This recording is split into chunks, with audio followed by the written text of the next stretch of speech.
Oh, fuck off. Oh, fuck off. There we go. Why? Sorry. It's shaking all around. What up, Arctic? Arctic made it first. Nevada second. Cal third. Lucinda fourth. What up, Jay?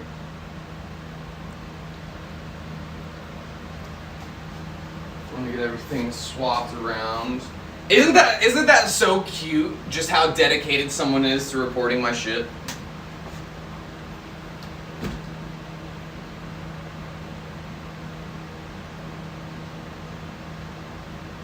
Someone thinks about me every single day and goes, okay, I need to go to their page and make sure to report as much as I can. Hate means more to me. No, I'm just kidding. I was gonna say hate means more to me than actual liking me, because most of the time people who hate me will spend more time on me than people who like me. I'm just kidding. Not really kidding, but I'm kidding about liking them more, that's for sure. Let's do some interlude commercials.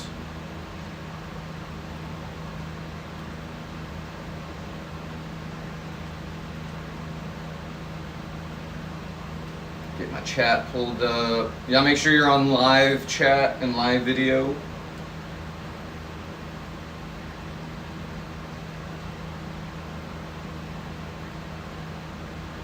Yeah, 1999 commercials. Nice. I'll actually fucking remember some of these.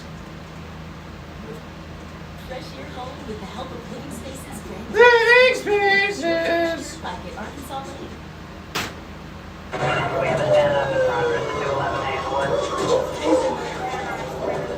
And this is at like the height of TV too. This is like everyone has a TV in their home, everyone is watching TV, and a lot of money is being spent on TV. This was 90s, mid-90s to late 90s to early thousands was the height of TV, in my opinion. Drop the chalupa. Put it down. All the companies in the world were spending money on commercials, like... I said, drop the chalupa. Yeah, drop the chalupa. Get your hands Like- on chalupa. With a shell so crispy, flaky, chewy, tasty, you'll wonder why we put stuff in it at all. That versus the commercials now. The commercials now are one production team on a closed set, and they spin a taco around in slow motion, right? It's 10 times cheaper than having all of those people there on a set full day long with the script, with the producer, with yeah. So you see, it's interesting, the contrast. Taco Bell. Gotta get some backup. What up, Jarrett? Sorry, I don't speak more Spanish. Or hang on. Lo siento para no hablo español. Estudio, como se dice, as much as I can. I'm getting there. We're getting there. 99-cent chalupa, right?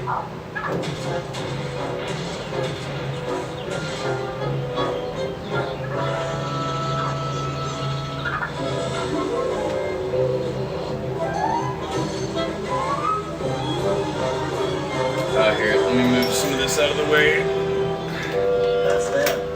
Naughty little beavers. Go this week at Blockbuster. Blockbuster!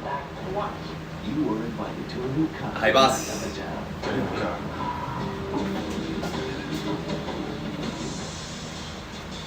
Hang on, let me finish this fucking protein shake. Go, rated R. This week at Blockbuster. Now, you can buy movies and games at the lowest price. The longer you let them sit, the worse they are. From hundreds of titles. That one's not bad though. Lately I've been doing peanut butter, vanilla ice cream, and coffee, actually. There's coffee in there too. It's really tasty.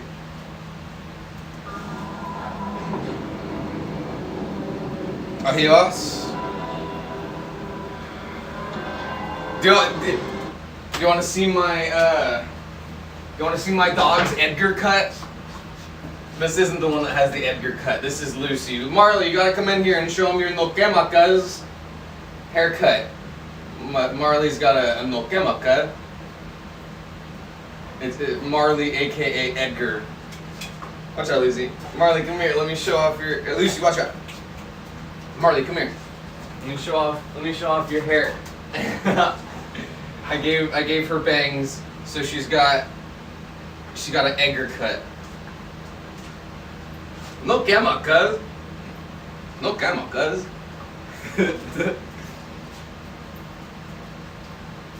Go to space case.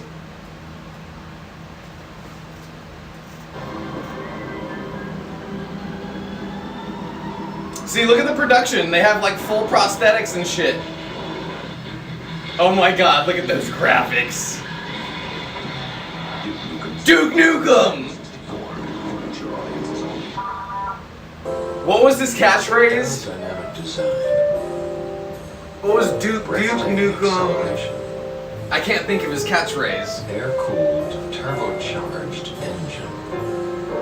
Hi, Lexi! Standard built-in DVD player. We know how busy you are. Appreciate you stopping through. Tinted windows. Peak computer design. Peak. Introducing the iMac Special Edition. Peak. Heated leather seats sold separately. Duke Nukem and Judge Dredd were fucking awesome. Street corner pizza dripping with cheese. Look at all this cheese. Look at all this cheese. You know what a pound of cheese costs at the market? And we dropped the price $1. Now it's just $8.99. $8.99. What part of big good? Well, it's good to see pizza hasn't really changed price too much. No, I take that back. Isn't it $12.99 for comparable now? Try the big New Yorker from Pizza Hut. Try it already. Together we've celebrated birthdays and opening days. Good efforts and little losses. That was adorable. They were doing, that was a really good commercial. Celebrating his time. It was a really good commercial. Now McDonald's salutes the year-long Walt Disney World Millennium. Happy to see you stopping through though, Lexi. Things are yet to come. Commemorate this moment. We know you're saving lives and kicking the Grim Reaper's ass. Somebody say McDonald's. Duke Nukem and Duke Nukem and Judge Dredd, definitely the two most vulgar at the time. Resident Evil also was out at the time, but it was not technically not Resident Evil. No, it wasn't. It was Doom. Doom was out at the time, but was not nearly like what Doom is recently. Yeah, Doom used to be very, very minimal. Oh, look, there's a little piece of silver right here. But can you run Doom on it? This is my favorite when it happens to the silver, is when it heats up and then drips off, it beads up into tiny, perfect little spheres.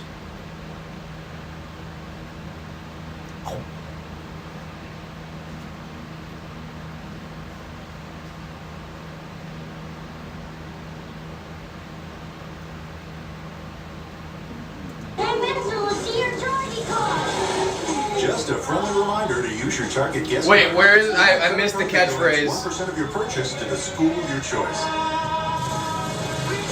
Nevada, it didn't. Oh wait, I'm not set on the right chat. Everybody take your seats. Okay, class, let's try some basic. Oh yeah, it's time to kick ass and chew bubblegum, and I'm all out of bubblegum. Katrina, does this bus go downtown? Okay, maybe not. Phil, how many stops to Wall Street? The fuck?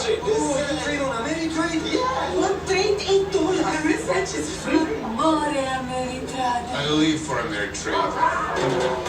Ameritrade. Yeah, Lucinda, you got it. Get a few things done. That's what I've been doing lately. Is that fucking? Yeah. That's just great. Is that We have to sell the house. Anne Hathaway? Selling the house takes time. We'll at least have the whole summer together. You think? It is.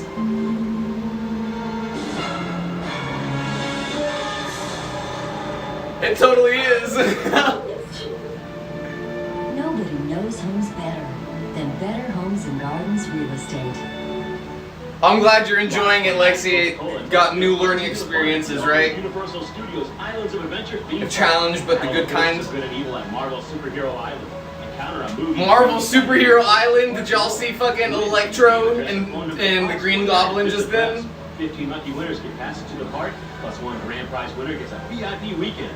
Excite your thirst and thrill your senses with a great taste of Coca-Cola at the all-new. I'm gonna take a rip real quick, Islands of and then we'll get to some glass blowing. 29. I'm glad it only banned us on TikTok until the 28th. So just a week ban again. That was what it did the last time. But usually, if you get 2 in a row, it doubles it, or it does it even more than that. So we're kind of lucky, honestly.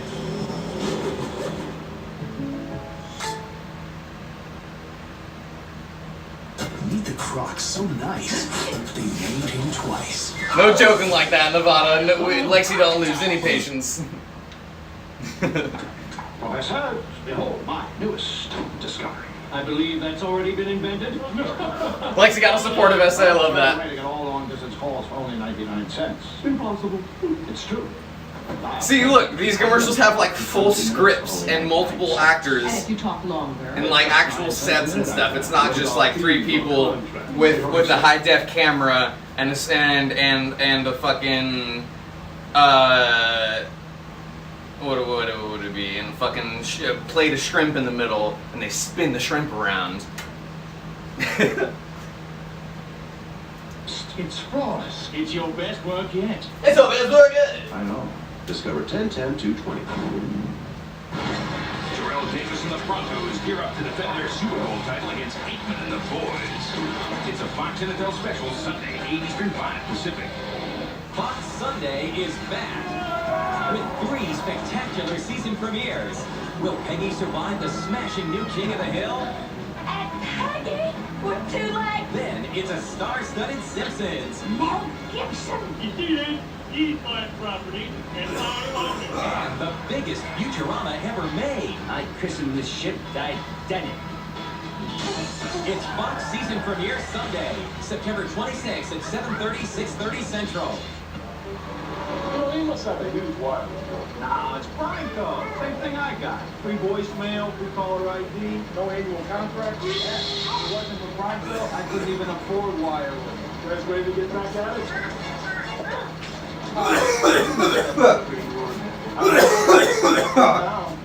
Select one of our God damn it. long distance already included. As long as you want, as often as you want. Go ahead and call. It's Franco.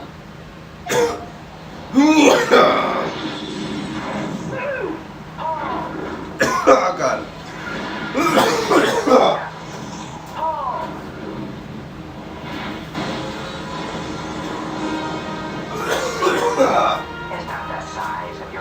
You know it's good when your fucking forehead starts sweating. The tiny tank with the big attitude. Oh God.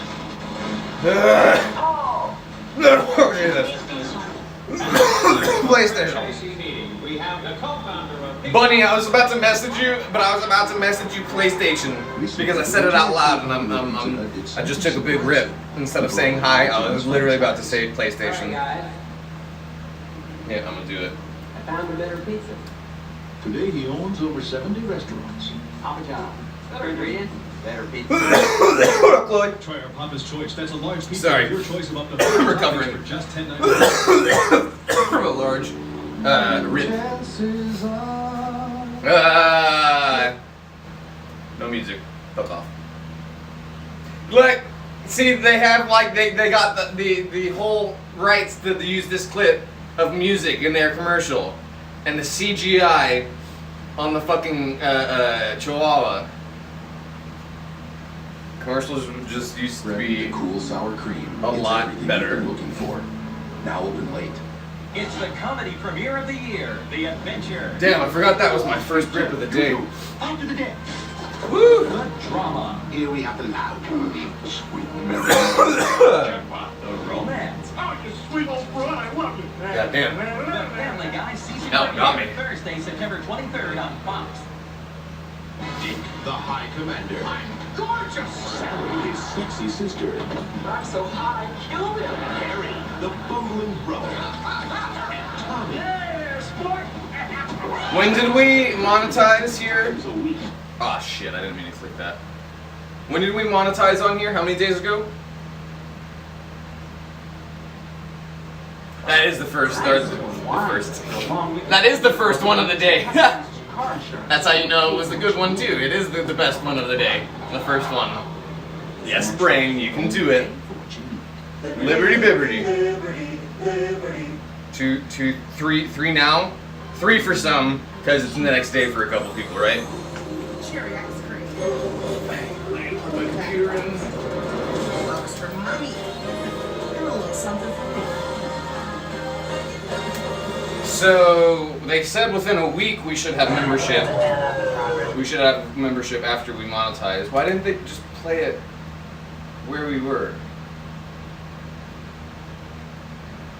So either a week or a few days before. So anytime between now and 4 more days, we should have memberships on here. And then when that happens, how long should the countdown be? How long should we do the countdown? Until we do the actual drawing for the first, second, and third, the three polls. 2 days? 1 day?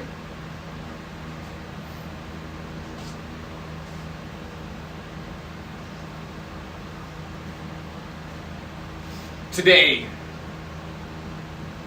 So it's still 11:27 on the 21st for me.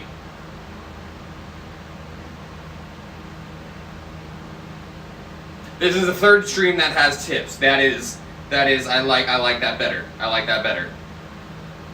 So technically 4 more days we should have. We'll go by streams as well, not days. 4 more days. 4 more streams, we should have memberships. And whenever we do have memberships, we'll start a 2-stream countdown. 2-stream countdown, and then on the 3rd stream, after we get memberships, we'll do the giveaway. That's about a week. That's about a week from now. And about 2 days, 2.5 days worth of time to subscribe to here. Most of y'all are ready to subscribe to here, right? I think the only thing we're waiting for is me and them on that end. There wouldn't really be anybody needing to wait for like payday or anything. That's really all I'm factoring in. So if there's not, we can just do it. The next stream, so I can be like, hey, we have memberships. Y'all make sure to sub tonight, and if people missed that stream, they have that next stream. I don't know. Some people don't. Some people aren't here every day.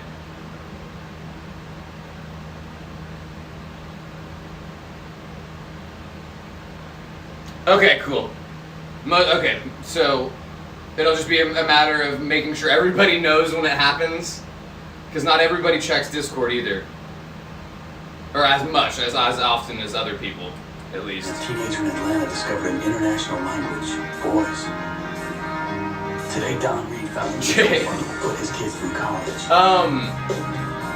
Some new roommates involved. Gifted memberships are a thing. Piece of furniture. I'm almost positive gifted memberships are a thing. So whenever that is a thing as well, instead of tipping direct to me for entries to the raffles and stuff, you can do gifted donations as well, or gifted gifted memberships, and that'll count towards. I'll make sure that'll count towards it as well, because again, I get that tip, but also somebody else gets a gifted membership, which is just good for everyone.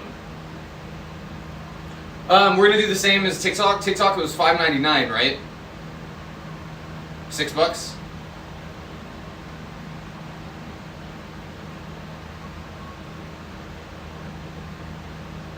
Yeah, whenever I find out, Discord will be the first to know. Or Jax will probably be the first to know, and then Discord. $5.99. Yeah, we'll do that here as well. That sounds good to me. We might do tiered. There's tiered memberships here. We'll do the lowest one, $5.99, and then we might do the $20 one. And if you want to do a fucking premium, that'll include automatic entries into the raffles as well. we'll figure it out. We'll do something like that. We'll do something cool for the different tiers. If you sub 3rd tier, whatever it is, and it's $20 instead of $5.99, then you get 4 entries to whatever. You know, we'll figure it out. There's so many different fucking options that we have. $19.99 is top tier. That's what I thought. And that's, you don't have to do reoccurring for that either. So you can do 1 top tier, 1 month sub, and yeah. I think there's different badges for that as well. The different tiers have different badges, and we'll figure it out. We have time. We got nothing but time. Also, the computer gets here tomorrow. That also is going to need time. That is also going to need time to set up. And remember, that is the computer custom cash giveaway. Whenever we have that set up, we're going to do the drawing for the custom cash giveaway. We've got a bunch coming up. We've got the custom cash giveaway drawing, and we've got the monetization giveaway. And then after the monetization giveaway, I imagine whoever wins first place on that is going to, like you should, use some of that money to enter into the raffles a couple times. And then at that point, we'll be even closer to the last raffle. We have 3 giveaways technically right now, 2 raffles, 1 giveaway, and they're all pretty much about there. Pretty exciting. Pretty fucking exciting. Right? I wish there was a lifetime option, especially for here where we're not going to really have to worry about the bullshit that we go through on TikTok. Oh no, I can't go live tonight. Fuck you. It's so dumb. That's so dumb. Oh, that's so annoying. You know what really grinds my gears? TikTok. There should be. I wish there was a full year option to where we could do $5.99, $20, and then if you wanted to fucking go all out and spend $100 at once, then I would send you a t-shirt too.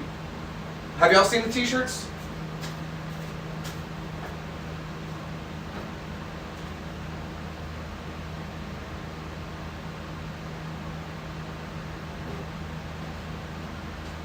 These go out with every large order. This is the back. This is our other stream mascot. We've got quite a few stream mascots. And an Easy Bee on the front. They are the Easy Bee. It's not trademarked anymore. It was. I lost the trademark because I didn't keep up with it. This was the CBD company that I was starting underneath my the leather company. Because in my mind, I was like, well, we're already making products for animal leather. Let's make some products for human leather too. Whoppa.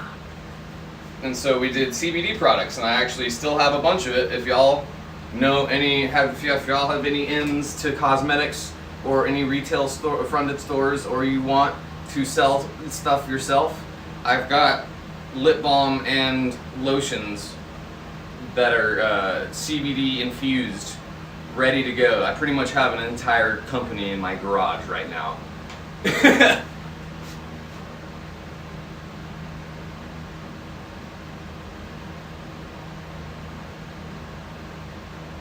Arctic, I'm pretty sure I sent one. I'm like 99% sure I sent one with your package. If there's not one in there, that's a mistake. Because I've been doing that. There should be one in there for you. Don't worry.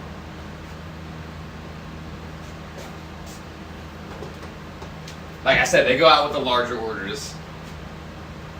Got a couple surprises in some of the bigger ones for y'all. Biggest size, I've got double XL. If I send you the wrong size, let me know. We can always swap them out. I've got a couple double XLs.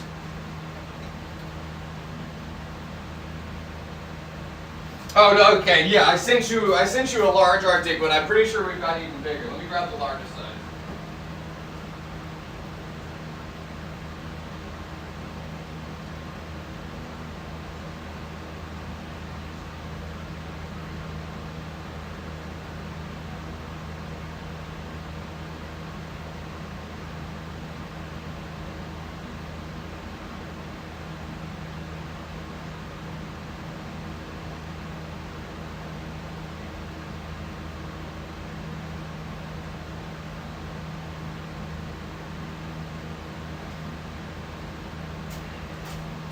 We got a couple XLs. They're bigger than they look. Remember, I'm quite large myself.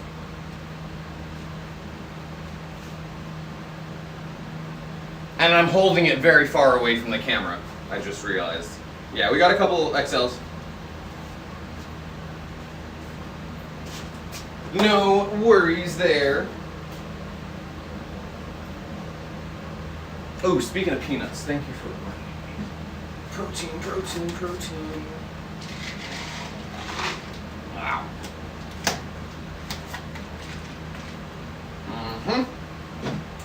Tasty. Tony Ramos made the latest dance mix. And when you say it with a mouthful, it sounds like, penis. Right, Lucy, good penis. Honey roasted penis. Right? Tasty, tasty. Want to come say hi? Watch that corner there. Oh, careful. You got knock the charger out. It's okay, you can go back. Come on. I need to work on your hair some more. You got leaves in your hair, Lucy. You got leaves in your hair.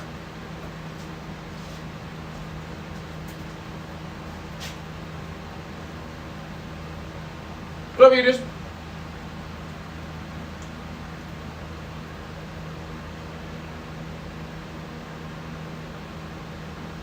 Oh, it would be good incentive. I've got a bunch of small, medium, and larges, and then a couple of the XLs.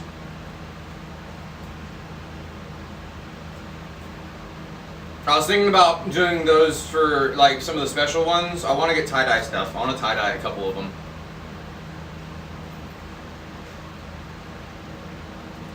It's available to techno fans worldwide. Where's my water? Those dry my mouth out like High crazy. school sweetheart, 60 years after their first kiss. And they all found it on snap.com. No, that's like the only merch that I have. I've got, watch out, Marley. Watch out, Stink. I've got, where's the other fucking, hang on.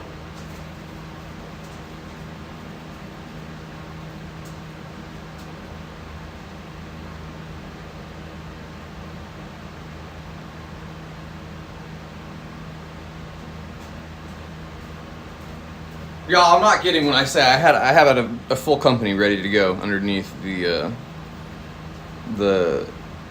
leather company. Literally, like containers with ingredients on it and everything, and like different products. This is lip balm here. This is lotion, unscented, all natural, raw CBD, not the synthetic CBD. That's in a lot of the shit. I did my research. Yeah, this was turnkey, ready to go. And then my dad was like, okay, I'm coming back. And I was like, nope, you're not.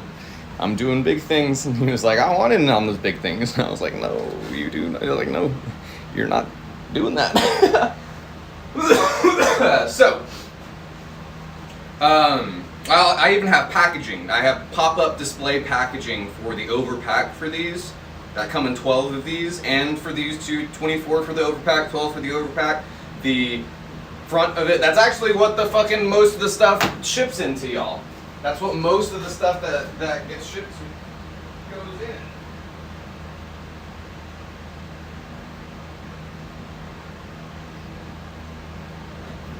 So I've got like fucking 5,000 of these. Because like I said, there was literally a company. I had a company ready to go. A whole company underneath another company ready to go. Look at how perfect these are. Look, pop-up displays, perforated in the front. They ship in these boxes. The lotions do, and then it's perforated on the top. You pop the top. The top acts as the display. That's the display right there. It's like the Burt's Bees box. That's what I modeled it after. And then this pops down, and then you see the front of the product, the top of the name of the product right there. Brand recognition, top of the name on each, to layer 12, ready to go. Fucking asshole. But hey, I would much rather be out from underneath the technical ownership of him having the company and that whole thing. Oops, sorry. Would much rather be on my own than a millionaire probably at this point. With how this was set up, this was right before everything took off on the CBD side, and we would have been ready for production of medicated stuff as well. Whenever that comes through Texas, there would have already been a thriving business ready for medicated side.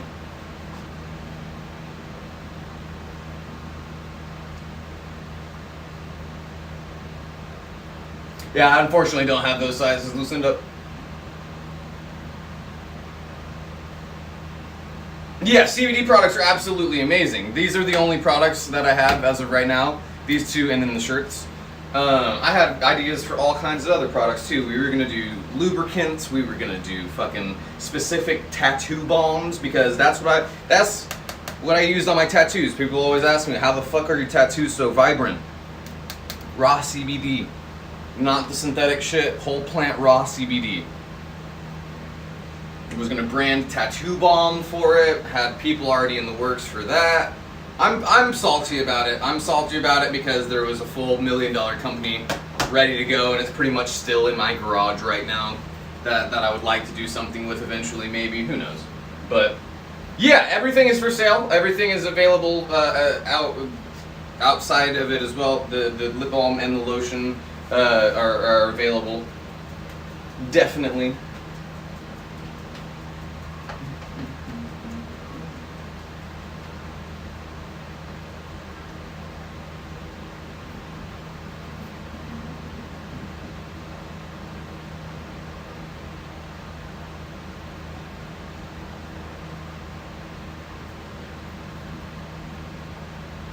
Cal, I sent those in one of these boxes, right? Yeah, everything gets sent in these boxes because they're perfect to ship in. They're a little flimsy is my only thing to ship them in, or whenever I ship this, so I usually wrap them in tape real good. But yeah, I've got 10,000 of these in my garage right now, so that's why I'll get them shipped in this.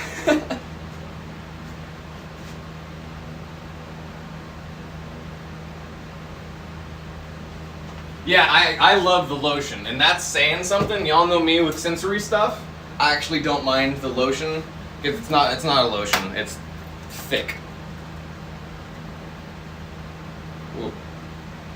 A little too thick. I mixed this one around and a little slosh in it. Usually they're nice and smooth on the top. But yeah, it's a balm. It's not lotion. It doesn't feel like lotion. I don't like it because it does feel like it masks your skin. It does suffocate your skin a bit. This is my full honest review. It does suffocate your skin when you put it on, but it dries completely dry. There's nothing left on it. It's unscented. It doesn't leave any lasting stuff, and you can power through it because it's really good for your tattoos.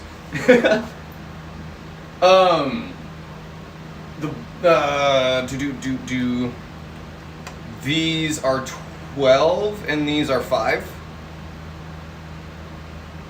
Yeah, 12 and 5, and then they come wholesale 12 per case for these, and then 24 for these. I'll have to get the numbers for that. I'm bad with numbers, but there's a bunch of CBD in there. How much do we end up putting in this? 50 milligrams in that whole thing, raw CBD, which is a lot. That's why it's that color that it is.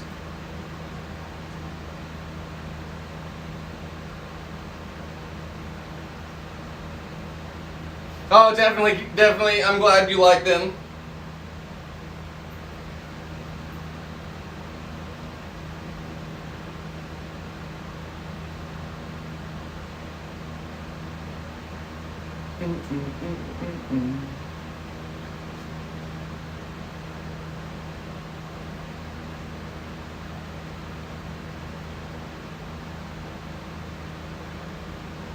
Yeah, let me know, Edis.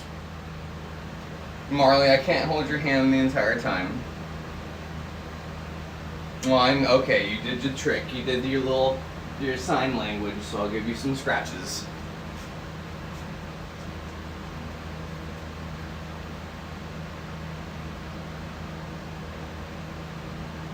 RJ, your first order came in one of those? Yeah. Anything that's on the small to medium side gets shipped in those.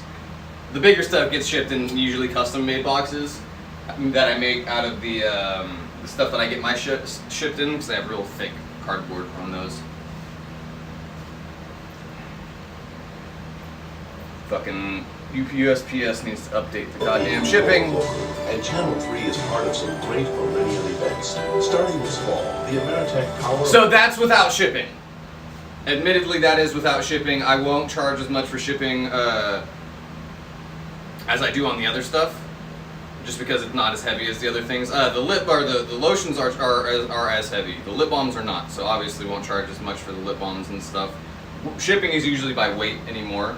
Prices have gone up majorly around weight just because of gas. If you can make sense of that in your head, obviously, the more gas goes up, the more they fucking make us pay to get our stuff there. Oh, that's a lot. See, the only thing with that, Jay, is, and I'm not bursting any bubbles, synthetic CBD does great things as well. It is synthetic CBD because raw CBD is not soluble in water. It's literally an oil. It looks like resin. Oh, I can show you. I bet I can show you.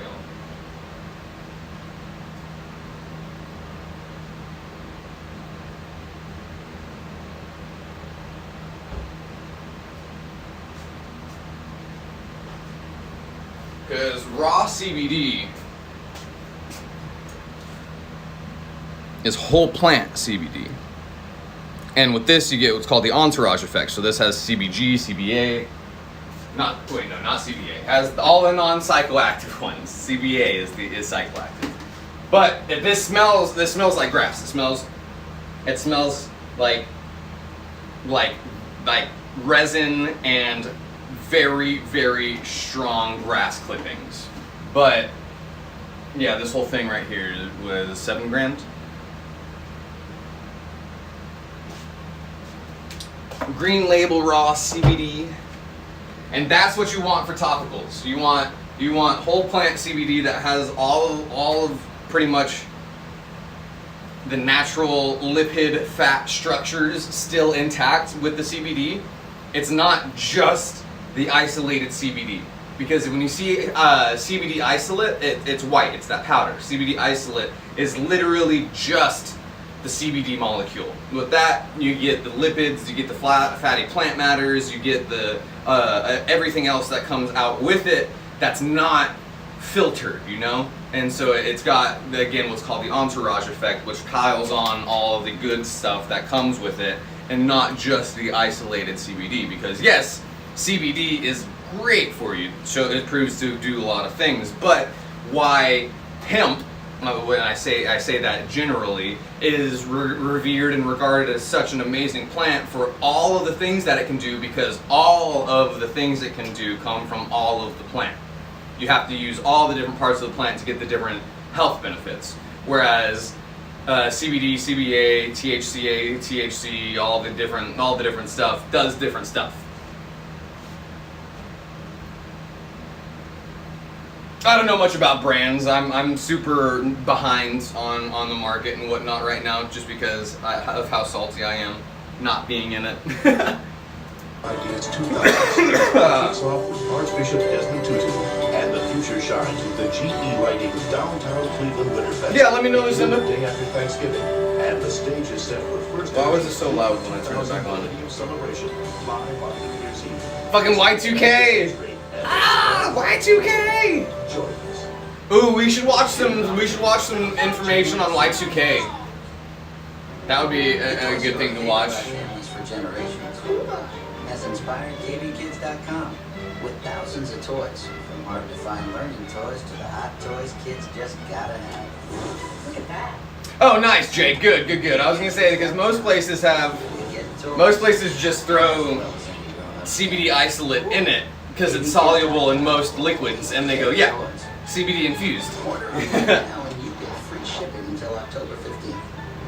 Later on an all-new Tonight Show. Because at the Y2K. Y2K is a super interesting subject because there was literal doomsday cults that started around it. Let's learn something instead of looking at that funky monkey there. Let's do Y2K Doomsday. Y2K, and then we'll watch CKY2K. Oh, dude, that was so meta. That was such a meta joke. Somebody has to appreciate that.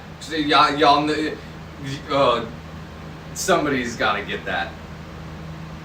Y2K, and then we'll watch a CKY compilation. CKY2K after Y2K. I'll laugh at it myself. God damn it.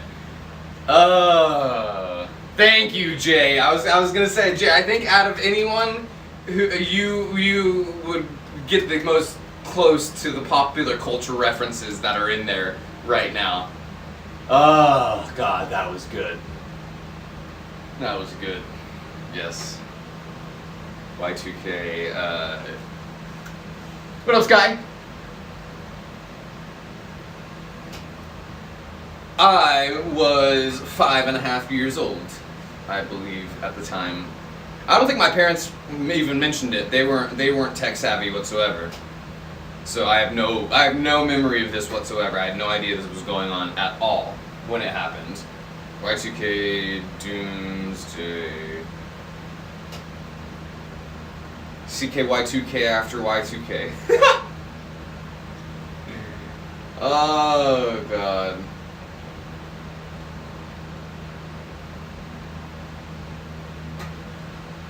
You were in high school, so I bet you heard all kinds about it. Were people in your high school freaking out?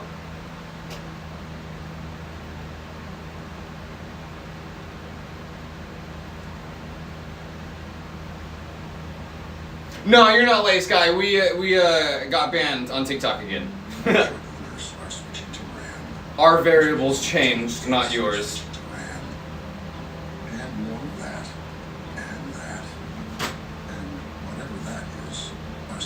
Y'all thought it was stupid? I love that. Was it just like a media hype thing? Toothpaste that epically whitens your smile? You might find yourself. Did you just take a selfie with our toothpaste? No. Maybe. Hello, strangely selfieable toothpaste.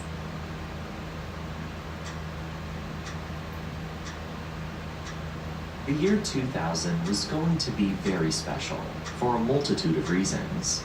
We were entering into a new millennium, a new era, a year that only existed in science fiction stories. This was by no means a conventional new year. It was finally the future. Accidentally scrolled down. But maybe not the future everyone was anticipating. Millions of people around the world spent their last moments in the 1900s staring at the clock, but not for the reason that you might think. Instead of celebrating, I didn't grab my water they were either. terrified, because as soon as the clock struck midnight, the world was going to end, and within the blink of an eye, the year 2000 would instead be a future now past. Word had been going around about this upcoming event for years now. The public even coined a name for this phenomenon, Y2K. CKY2K. As the late 1990s creeped up and the year 2000 approached, people crowded up stores across the world and lined up to buy food, water, weapons, and supplies to create survival kits. Because on this date, according to many credible sources, Marley's just fucking computers staring would at me malfunction, behind. They put up prison with me gates so would much. open, dams would flood, banks would lose all their money, nuclear missiles would launch by themselves. They did this because they were told the end was near. But why? What exactly caused such a strange world? Marley always does that after I pet her. She goes every time. She 2000 goes. was so dangerous. How are Watch. we No, still sit back here? down. Oh, you To want to do it fully now? understand the curious story behind Y2K and how it was able to cause such the level of panic that it did, we first need to discuss what exactly all of it means. To be clear, world-ending predictions were by no means a new thing. But no, this was something different. Y2K wasn't just some Armageddon story made up by conspiracy theorists. This was actually something that might have validity to it, and many people at the time took note of this and prepared for the worst. And that's exactly what made She's just Y2K leaning up such a against crazy me. story. In fact, there were 3 big things going on in the 20th century, and literally just a especially small the Victorian 90s, child. that were responsible for the Y2K scare. The exponential growth She's of holding on to my technology, leg. the ambiguity and mystique that was Lucy, come here. present behind the brand new Lucy's blocking personal it. computer, and the overwhelming access of information that the world She's saw holding at on the to my end of the leg. century. And these factors also tie into the origins of the Y2K story. So what exactly Come on, was do the it story? again. You're so How cute, did Marley. Y2K I love work? it when she does The that. answer to this question actually goes farther back. Oh, than did I might push you think. over a little bit? I'm The sorry. first known mention of Y2K as a legitimate issue goes back to 1958, discovered by an She got off IBM balance. employee, Bob Bemer, Here, who try was it again. also Sit. a renowned computer scientist at the time. He proposed this idea of a 2000 Yeah, give me both during a of them. time where Come on. computers were still brand new, a lavish and Yeah. costly byproduct Come of on, World War go II. here. Oh, look, I'll even With give you time, belly scratches. these machines could become Come on, put your incredibly arm back sophisticated around. and part of our everyday Marley, why are you lives. being And lazy? he recognized this. In Uh-huh. 1958, memory was extremely expensive, and naturally, to save money while maximizing Yeah. efficiency, Give they me 'em removed both. what they thought was redundant information. And me that's 'em what both. Y2K was Put your centered feet on. here. It all had to do with how numbers She only were does it on her presented time. on a clock. That's where the term Y2K comes from, abbreviating year 2000. You see, computers at the time only took the last 2 digits of a year into account when Oh, she's doing calculating the Marley date, dance. as having the 1 Oh, 9 yeah. at the beginning of Oh, each she's set of gonna twerk digits for you. just used up more memory than was worth. The last 2 digits You were gonna more twerk, than Marley? fine. It is not like people were looking at these computers to see what year it was anyway. It was used for logging and record keeping, and the last 2 digits were plenty for that. There were even some computers that only used 1 digit to represent the year. I'm so glad that was instead on of camera. 1978, you just had 8. Oh, I mean, now, here, everyone come knew on. it was still the Sit. 20th century. Now But you want to what hug would my leg? happen as we Lucy, do approached not the knock her 21st over. century? Well, naturally, the year 2000 would have to be represented as 00. But how would a computer that only stores the last 2 digits of a year react to that? Oh, Would you it want read belly it as scratches? 100? Or would it backtrack and read it as 0? She holds on and to my slowly hand when tick I do back up this. as the years progress? Is the year 2001 or 1901? And if I try to Now, at pull face away, she'll value, hold this on probably to it. seems like a mixed bag in terms your of sign severity. language. There were those that saw this as just people Just one. overthinking how a computer operates. Just that one. They're One more. making too much out of it. One It's more. not going to be anything. Just another Good. day. Lucy's doing it over here I may be too. wrong. Good While others girl, saw just Lucy. how serious the implications of this could be. I don't think you have any time.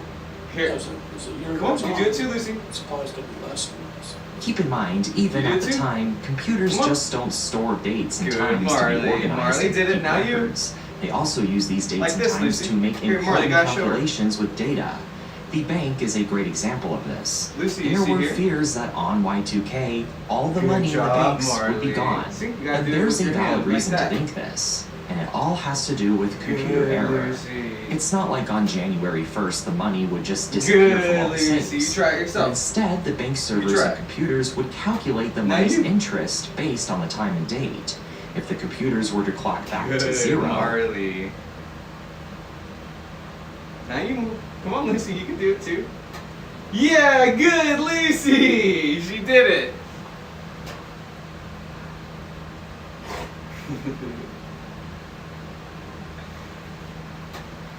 She just did 1, but that was good enough, right? You'll get to being the interest would sophisticated likely like be Marley all over the eventually. place. That's what people feared, and that actually Isn't she so was jealous? the case.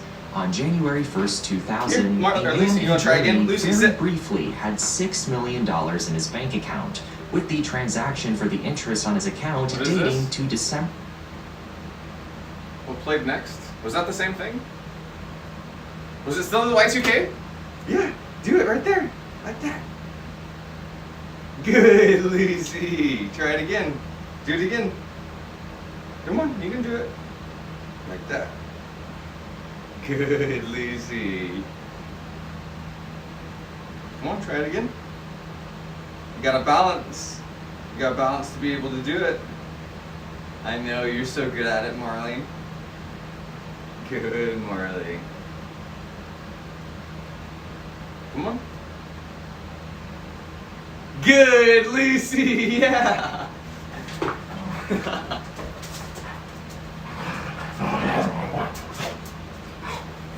We'll get there.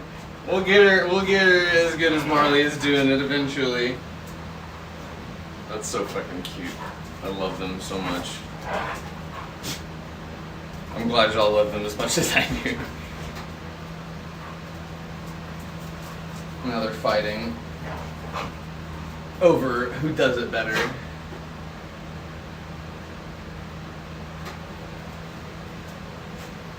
Oh, Jarrett.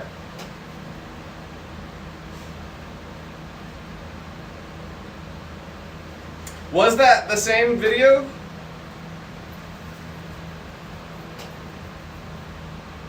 Oh, Cal used to do butt dance. Love that. That one pup on TikTok is absolutely fucking famous for it. They do it like crazy though. They're fucking jumping all over the place. I don't think it was the same video. We'll go ahead and do Heaven's Gate.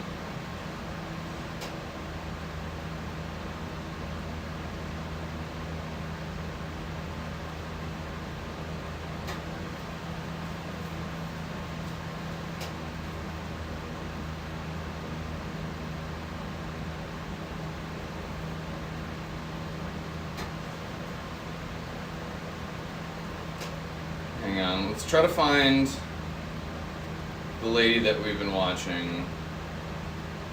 She had a video of it.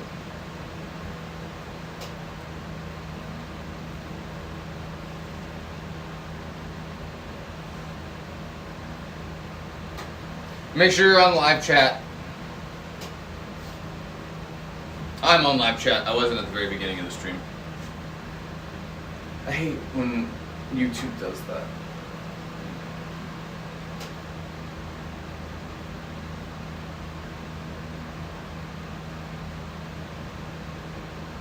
Am I gonna have to fucking gotta restart the app?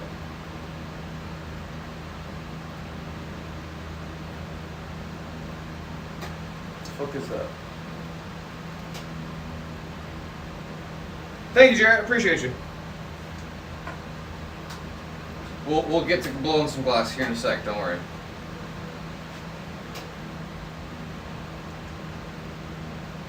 Yeah, the TV's being dumb. Hang on. No, not voodoo.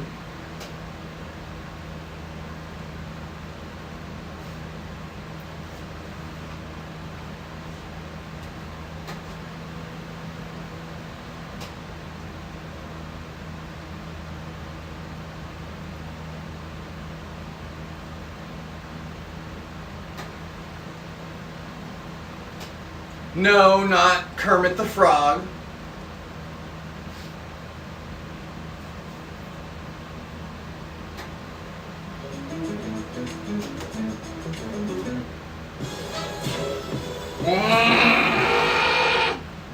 Sorry, I forgot that song was playing for a sec. I was like, hey, I like this song. But I was like, wait. The Lord Mansion's right behind me here. It's on the corner of Orleans and Governor Nichols Streets. Yeah, there it is.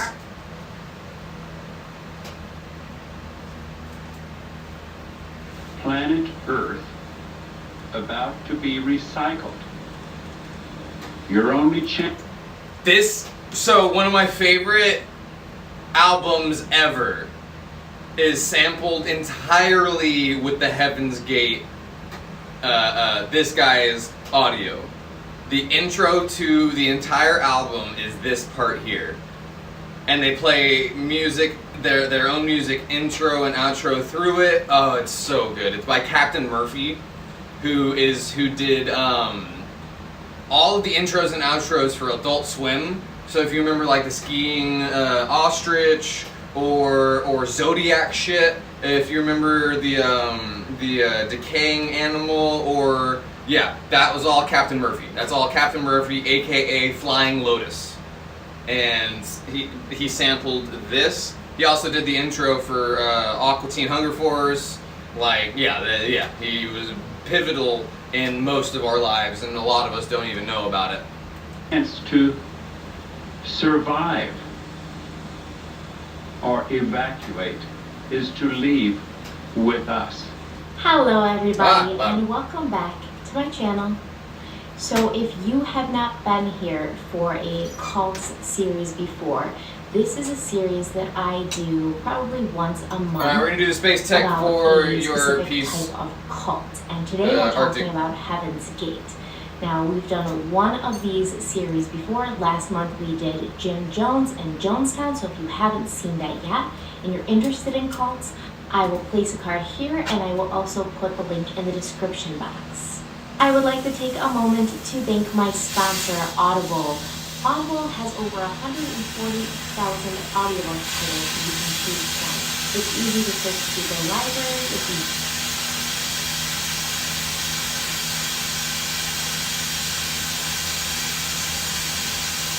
She already got paid to do it. Can't wrap our heads around why somebody's mindset would be different in 1970 or 1980. So I really wanted to get a feel for the time period that this happened and the kind of mindset that was popular in that time period. So let's just get right into the video. We're going to dive right in. This is Heaven's Gate. On March 26, 1997, police discovered the bodies of 39 men and women in a mansion in a gated community in upscale Rancho Santa Fe, California. And they all had fucking custom Nikes on. The shoes that they had are like actually sought after by sneakerheads and stuff.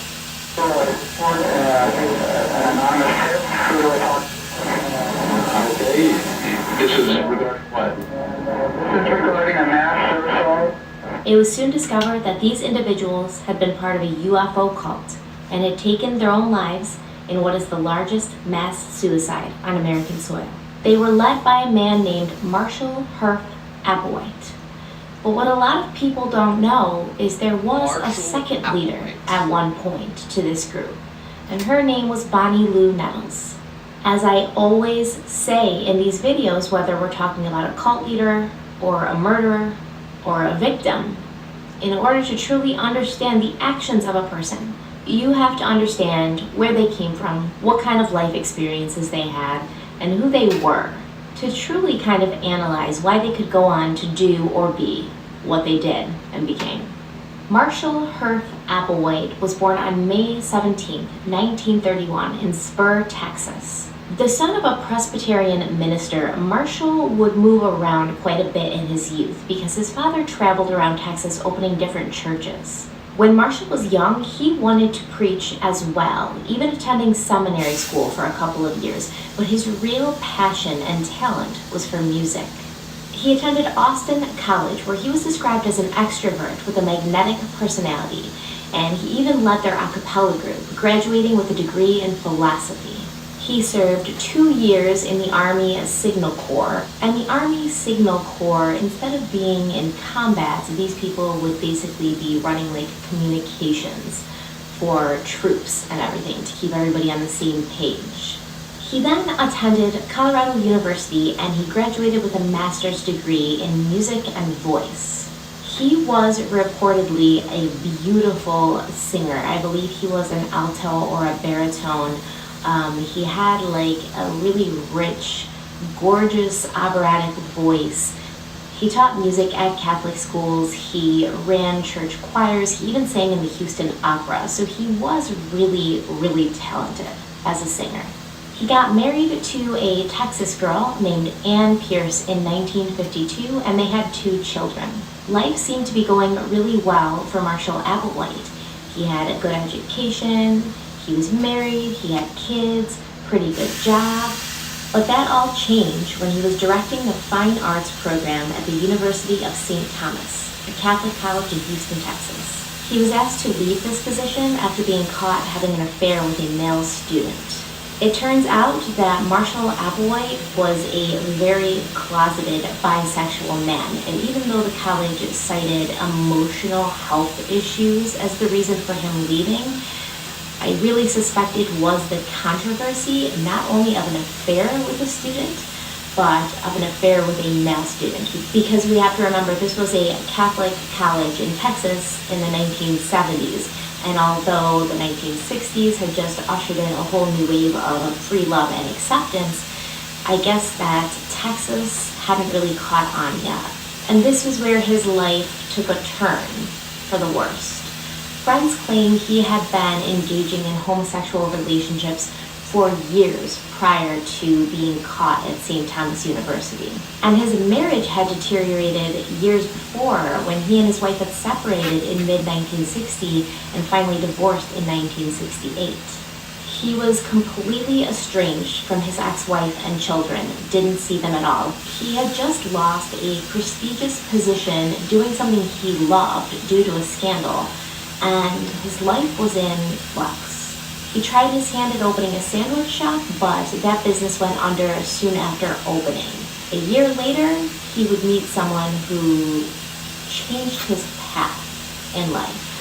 Bonnie Lou Nettles was born in Houston, Texas on August 29, 1927. She was raised Baptist, although many people who knew her said she attended church, if she attended church, because of social reasons. She wasn't a super religious person. She wasn't a devout believer. She was biblically literate, and she was interested in religions, all kinds of religions. Y'all but still she didn't with me? necessarily follow the teachings of Christianity. She became a registered nurse and married a businessman in 1949, and they went on to have 4 children together, a set of twin boys, another son, and an older daughter named Terry. She and her husband, for the most part, had a pretty normal marriage and a pretty normal life until her disinterest in religion turned into an interest in all things counterculture. Things that were becoming popular but were still considered to be unconventional for the times. She began dabbling in theosophy, which is a religion that draws from old European religions as well as Hinduism and Buddhism. She also became very fascinated in the newly popular metaphysical and occult movements. She was an amateur astrologist, and she would create star charts or natal charts or astrological charts, whatever you want to call them, for people on the side for a little extra money. She also believed she could channel the dead, one of her most frequent visitors being a 19th century monk named Brother Francis. She began visiting psychics, holding seances in her living room. She was writing a small astrological column in her local paper, and her husband was pretty much like, who did I marry? Who is this woman? I'm pretty Someone sure fucking that awesome, this that is a too. similar reaction that my husband had towards me when I started getting interested in tarot a little while back, and I can imagine her, straight-laced husband coming home from work with, his suit and his briefcase, and he's like, where's my martini? Amazon food order? I And, need to as his well. wife's just in the living room with like a psychic holding seances and channeling Soon. 19th Couple century days. monks, I have so enough he was food probably for a couple quite more shook by days. this. He was not a fan of the new enlightened woman who now lived in his house, and they were divorced in 1972. Bonnie Lou didn't have an easy life after the divorce. She worked long hours, and there were some medical issues with some of her kids that really needed to be paid attention to and kept up on. Her oldest daughter, Terry, says that she believes she and her mother had a special bond. Terry thinks it's because her mother struggled with getting and staying pregnant before she gave birth to Terry, her first child that she carried to full term. Before giving birth to Their Terry, Orgain protein is the one that I get. The vanilla Orgain protein, and the all she natural also one. given birth to stillborn baby boy twins. So Terry really felt like she was almost what her mother had been asking for and trying for. She tried so hard to get pregnant and have a child, and she had lost that opportunity many times before Terry came into her life. Terry believed they were very close, and they had a special relationship that maybe her mother didn't share with her other siblings. They both loved the sound of music, and Terry loved the sound of music so much that Bonnie Lou made her one of those little outfits that the Von Trapp children wore, the matching outfits that they wore in the movies. So Terry would wear that outfit and sing the sound of music, and it was just something that she recalls when she thinks about her mother back then. That was an important part of their relationship. an important little way of Bonnie Lou showing Terry, I recognize what you're interested in, I recognize what you love, and I want to support that somehow.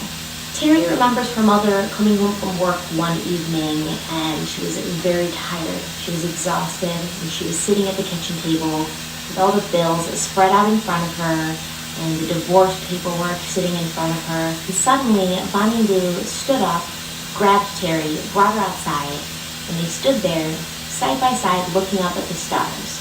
And they would dream, wouldn't it be cool if all those twinkling lights up there were UFOs, and they would come down here and pick us up and take us to different planets. Terry said neither she or her mother had felt at that point that they belonged on Earth. The manner of the meeting of Bonnie Lou Nettles and Marshall Herff Applewhite is speculated upon. Some say that Marshall, struggling with his shame of his sexuality and where it had led him in life, he checked himself into the psychiatric ward in the hospital, and that's where they met.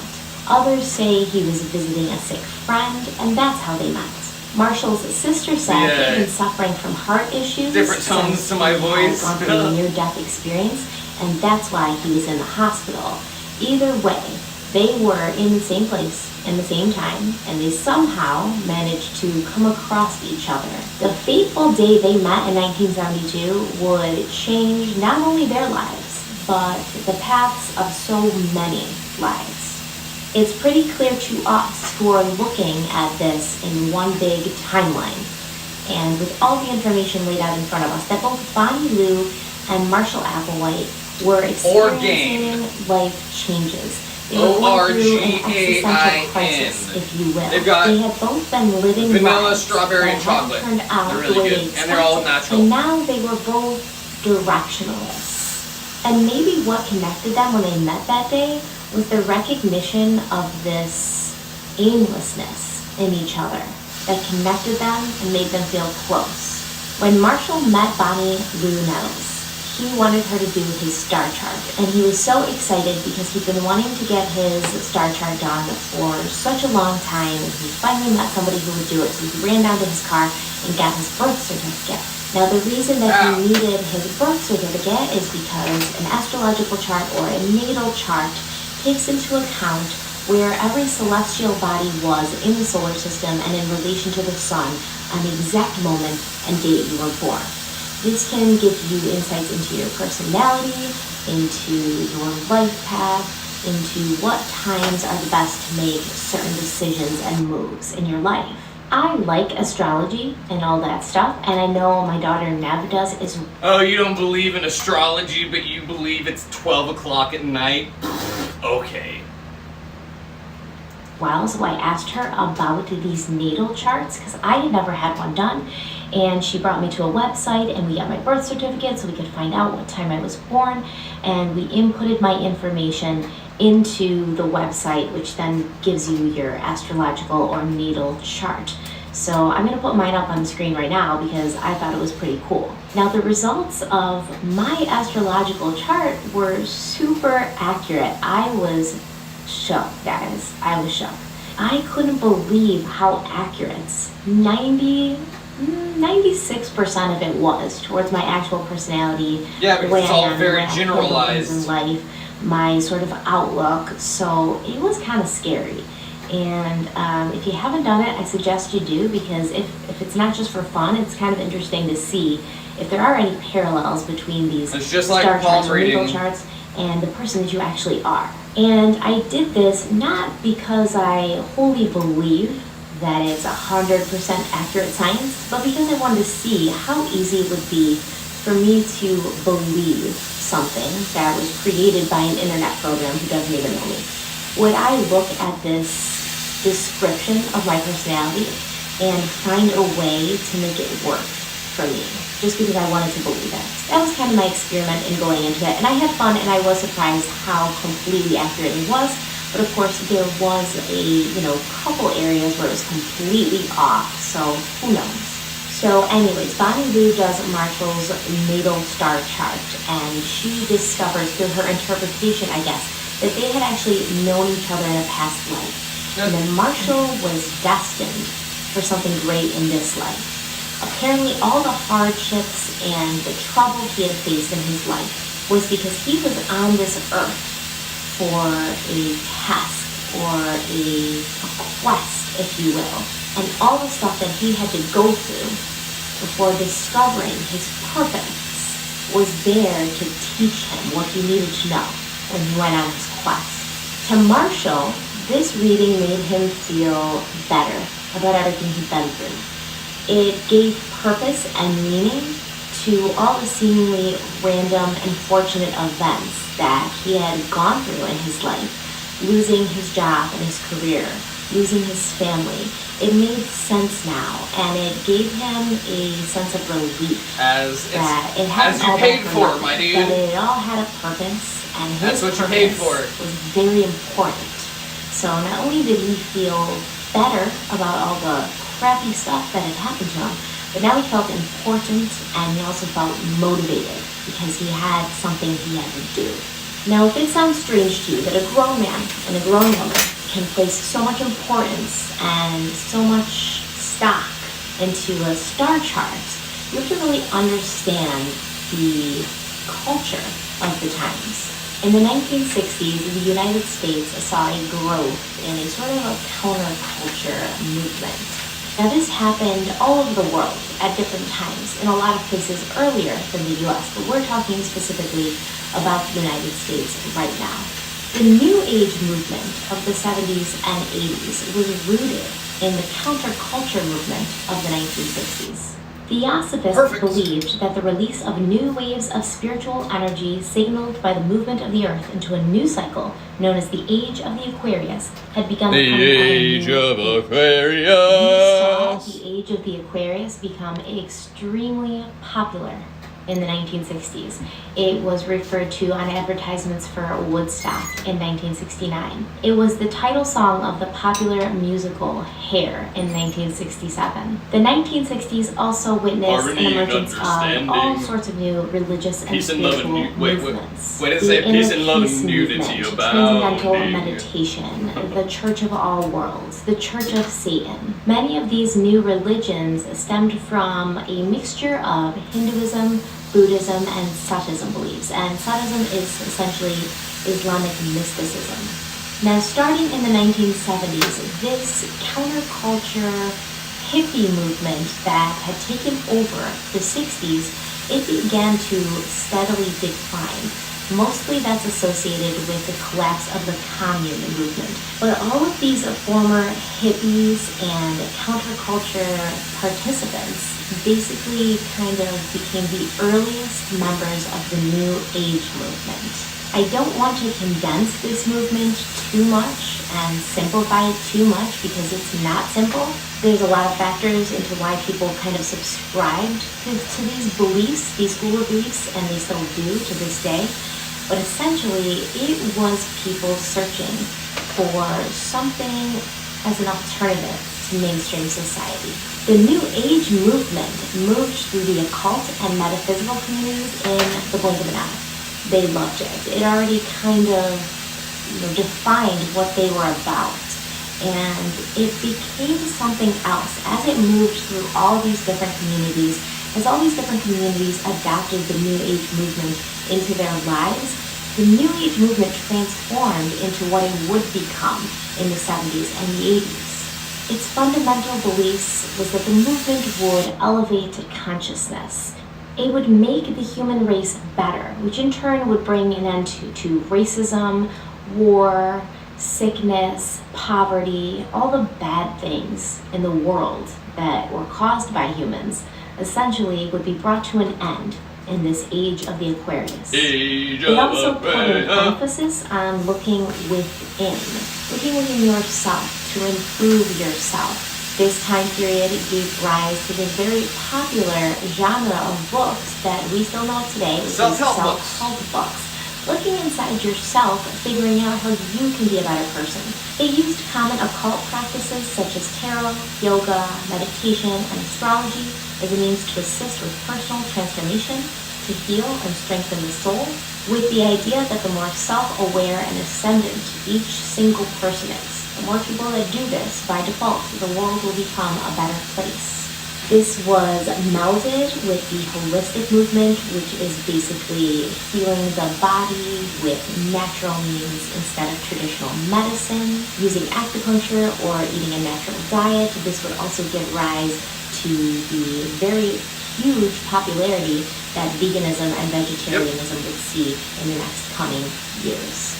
In the 1980s, the New Age movement would also start using crystals to heal and channel the other side. And this was also right around the time where UFOs and aliens became very popular. And people had been interested in UFOs and aliens for many years. But at this time, in all sorts of different media, movies, TVs, and books, you could see an otherworldly presence very clearly. The book Chariots of the Gods by Eric von Däniken was a bestseller at this point. And if you've ever seen even one episode of Ancient Aliens, I'm sure you know of this book because I'm pretty sure that Ancient Aliens was like an offshoot of this book, or at least of the hypotheses that were written in the book.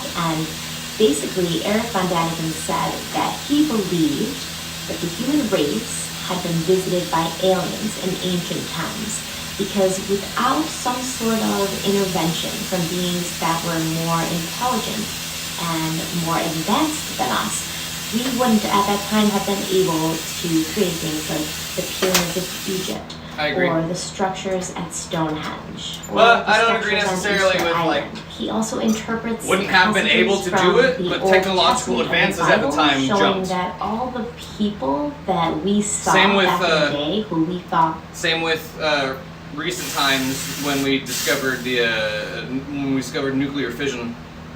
Look at that pause. When we discovered nuclear fission and our technology started doubling every 14 months. When sonar and radar came out, seemingly out of fucking nowhere, and we had computer chips that same year. People were like, where the fuck is this coming from? And they're like, well, shut up about it. Or Jesus, or, angels. These were actually extraterrestrial beings who are coming down to give us messages and help the human race along. And this is actually an excellent book. I'm a huge Ancient Aliens fan. I don't know how much of it I believe, but it's super interesting to watch and to hear them kind of lay everything out for you and make these connections.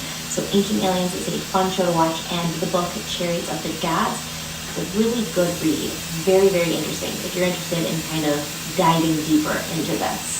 The first UFO abduction case was reported in 1961. Really? And this was Betty and Barney Hill, a couple. Because they're on government-issued LSD that the government wasn't telling that they were putting in the fucking water supply, right? And people were hallucinating and seeing shit.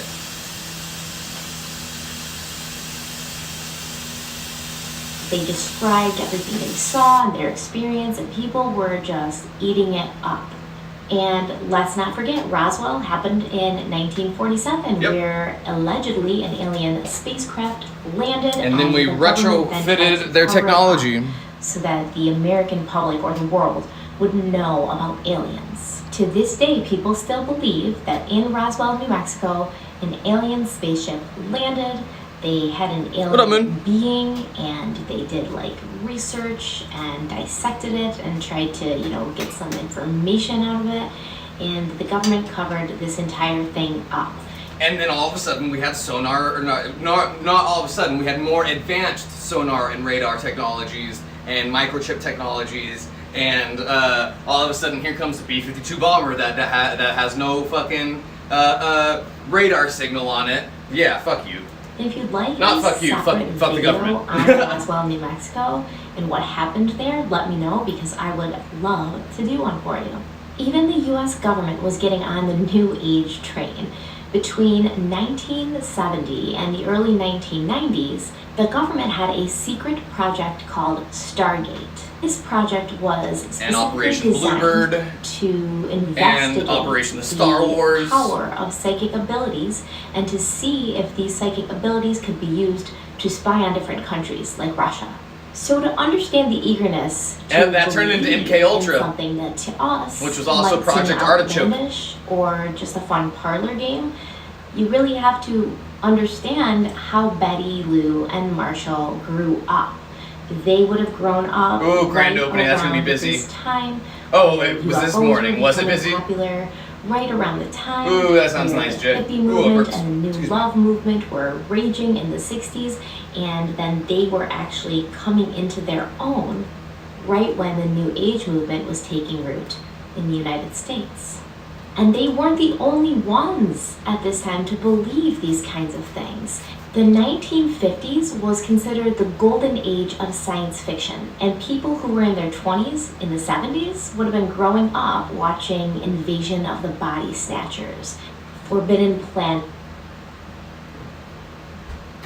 Odor is unavoidable. Oh my God. With OxyClean odor. Jesus. It's ridiculous.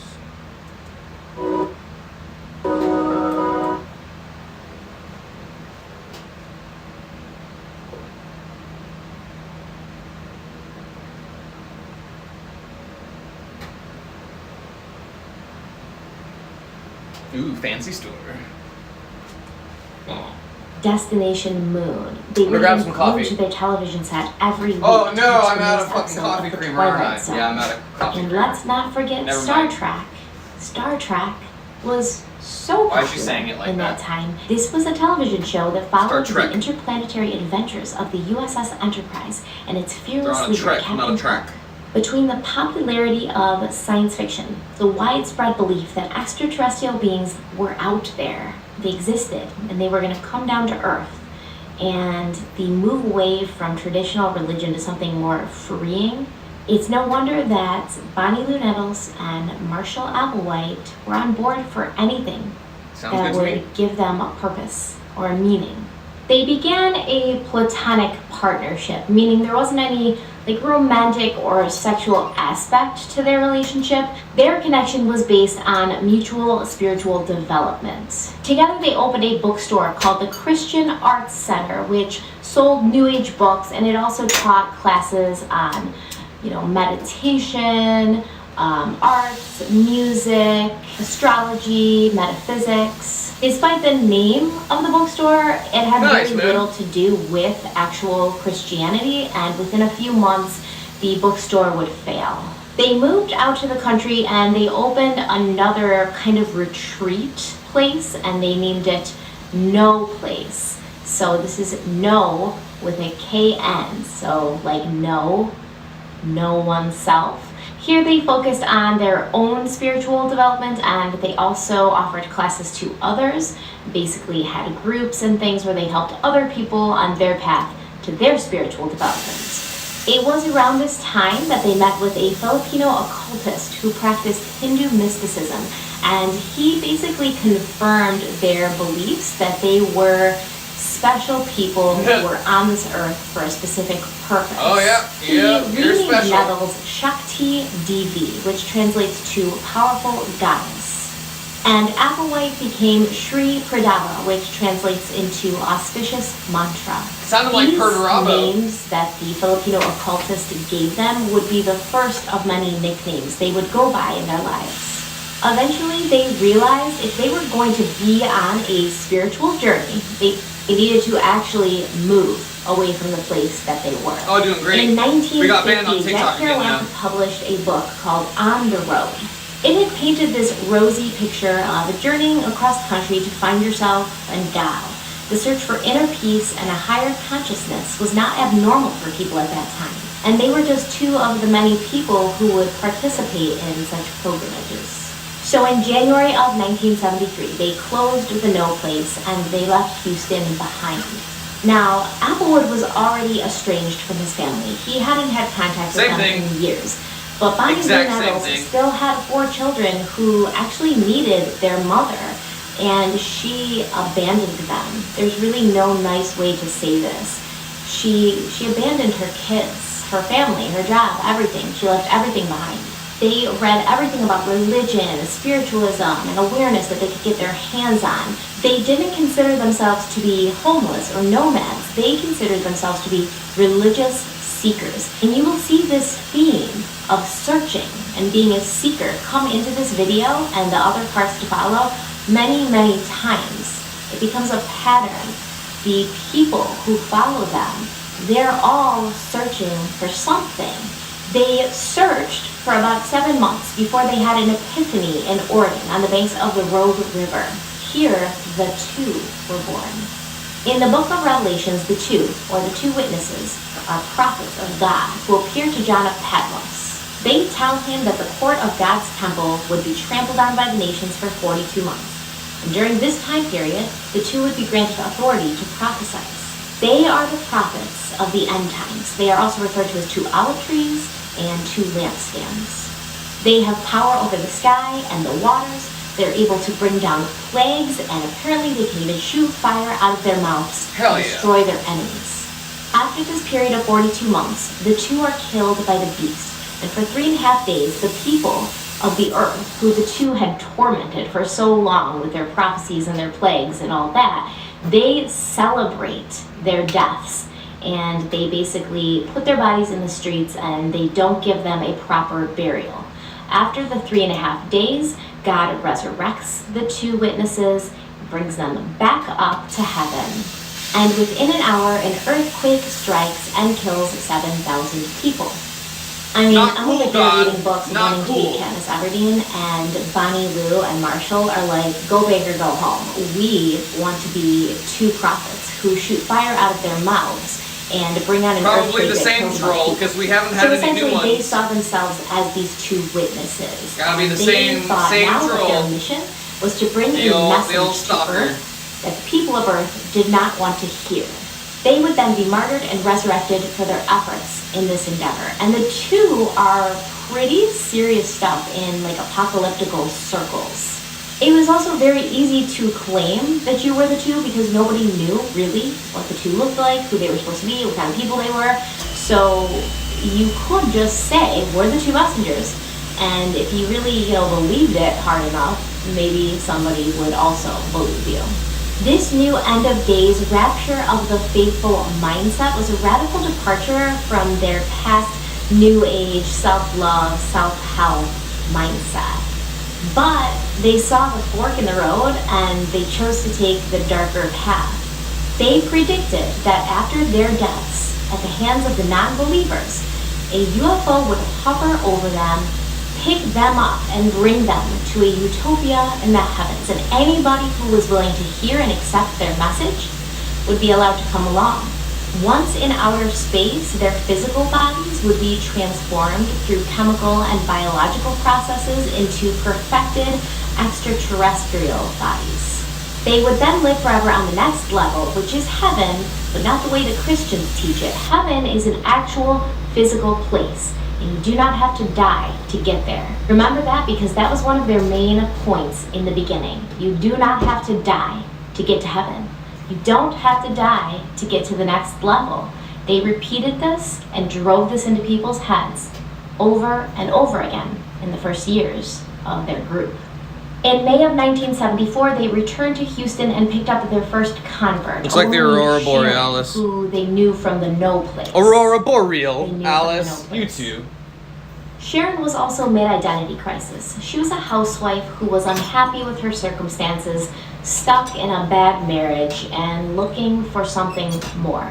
Less than a week after reconnecting with the 2, Sharon decided to join them, and she abandoned her husband and her daughters. One of the daughters was a 2-year-old little girl, and she joined them on their nomadic journey. Because that was what you had to do. You had to sever all ties to your past, to your human self. Feelings, emotions, love, bonds to other people, those were messy human emotions. Nothing like that exists on the next level. These were human weaknesses that you had to get rid of before your mind and your body would be ready to ascend. Bonnie, Lou, and Marshall gifted Sharon a Bible that was inscribed with, "To Sharon, the first fisherman to truly follow in our steps, the 2 lampstands, May 31st, 1974. She wrote notes for her family, left her wedding ring, and she would travel ahead of the two to announce their arrival in each separate town and to prepare for when they would get there. Rent meeting spaces. I like the make fig sure ones she was better, I think. advertising for, when they would be there and everybody could hear them speak. Kind of like an apostle would do. There's something about This group of three, though, they were There's something about the seeds in the figs that I like. I like the taste and the texture of these, but I like the seeds in the fig one better. pretty unsuccessful at getting converts. Like, they didn't get really any. They'd spend a lot of time putting up posters and just randomly talking to people. I am sure they went door to door like Jehovah's Witnesses. I can only imagine. It seems like they always show up around dinner time. It's ridiculous. In June of 1974, an anthropology professor at Boise State University remembers Nettles and Applewood walking into his office, and they told him they'd read his book and they really liked it, but he kind of suspected they were just wandering the halls looking for an occupied office that had the door open. They walked in and they're talking to him about how they're going to be crucified and it's not going to be long before the UFO comes and you should leave your wife and your kids and your job and come with us. He declined, of course, but he says they were passionate and sincere. But there was something about their eyes that were weird and off. Once he said no, they were cool about it, they were nice about it, they said goodbye and they left. There was no pressure, no manipulation, just they were throwing something at the wall to see if it stuck. Every town they went to, they held meetings and they put up flyers for these meetings. And the flyers would say things like, UFOs, why are they here? Who have they come for? When will they leave? 4 months after Sharon had joined them, she left. Her husband and her daughters had found out where she was and they confronted her. And she felt guilty for having left her children, which she should. And she left and she went back to a more traditional lifestyle. Obviously, losing their first convert hurt Marshall and Bonnie Lou's self-esteem and self-confidence in the movement, but it also affected them legally. Sharon's husband had charged them with credit card fraud, saying they'd used his wife's credit card while they were all traveling together, and even though Sharon said she had allowed them to use it, that's just as good as a vacation as any other They did not press charges on them, but while they were because going on a trip is sometimes just as much stress as anything else, at least in my experience. Custody, they found an outstanding warrant. Apparently, he had rented a car and never brought it back, so he stole the rental car. This is something known as antinomianism, and it's basically the belief that the laws of man don't apply to those who have been saved. The word in Greek literally means opposed to the law. The importance of Marshall's and Bonnie Lou's quest made them exempt from normal laws and rules. They didn't have to follow those. Well, apparently they did, because Marshall was put in prison for 6 months while he awaited trial. During this time, Bonnie Lou went back to working as a nurse, but she didn't return to her old life. She waited for him. She waited for him to get out of prison so she could rejoin him. His trial was quick. He was found guilty, but he was sentenced to time served and released in March of 1975, where Bonnie Lou was waiting for him. But Marshall Applewhite's time behind bars had actually given him the time and isolation that he needed to fine-tune their ideology. While he sat in a cell, he realized he and Bonnie, they weren't human at all. They were extraterrestrials. He wasn't sure how their extraterrestrial spirits had gotten into these human bodies, but he knew that the bodies had been specially chosen for them by the next level. They'd been somehow tagged or flagged for their arrival into the bodies. He said this could have happened through reincarnation or maybe during the prenatal development of the body, but he wasn't really sure. He also figured out that Jesus Christ was an alien too from ancient times. He was just like Bonnie and Marshall. He had come many, many years before to do the same thing that they were trying to do now, and he'd been crucified and resurrected. First we had zombie Jesus, now we've got alien Jesus. For it. I mean, this guy was writing the episodes for Ancient Aliens long before Ancient Aliens thought about it. Bonnie Lou and Marshall settled at a retreat in Ojai, California, and they began sending out their mission statement to all sorts of New Age groups and individuals. We'll be on Tutu Late again. On April 19th, 1975, the break that they had been waiting for came. At least another hour.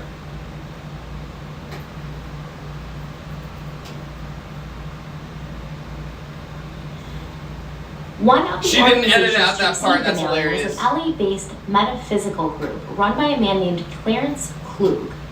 Clarence invited Applewood and Nettles, who had started calling themselves Bo and Peep, to speak in front of his No worries, group y'all. Y'all at aren't the gonna miss home much. of a psychic named Joan I'm gonna make a Culpepper. space tech Now, cap and Clarence that Klug space couldn't have tech been more different than bubbler, the and two. then we'll be done. His Most teachings likely. were all about transcending human limitations through the uses of chemicals and tantric sex. But the two said, this is an opportunity for us to get in front of a lot of people who are kind of already on that counterculture train, so this could be really good for our group. The numbers aren't for sure, but between 41 and 80 people attended this meeting. Between 23 and 27 of them ended up leaving with the two. They had actually showed up in front of this group at a perfect time. Clarence's followers were becoming disenchanted with his teachings, and there was a lot of social conflict inside the group, rumors and backbiting. Also, They're biting Clarence each had other's tried to backs. self-publish a book which had failed and left a lot of his followers in some financial trouble. They were already starting to wonder if diet Clarence of was full of champions, it by the man. time the two showed up, and what they had to say really struck a chord with these people. Besides that, they saw something in these two odd people that they kind of liked. Marshall had a really beautiful way of speaking, most likely from his musical training. And Bonnie was said to have an aura about her, like a magnetic kind of energy that people were really drawn to. The psychic whose house they were at, Joan Culpepper, she actually said that the two gave off an aura of love, which is ironic since elevated beings such as themselves didn't have time for dirty and pointless human emotions such as love. Basically what these people were seeing in Bonnie, Lou, and Marshall was charisma. Charisma is that thing, that intangible thing that sets leaders apart from the people that they lead.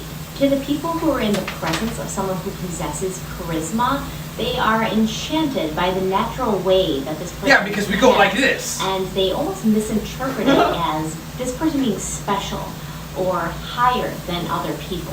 When someone decided to join the group, they were given a few days to get their affairs in order, give away all their material possessions, get everything settled, and then get on the road to find the group, because the group would have already moved on by now.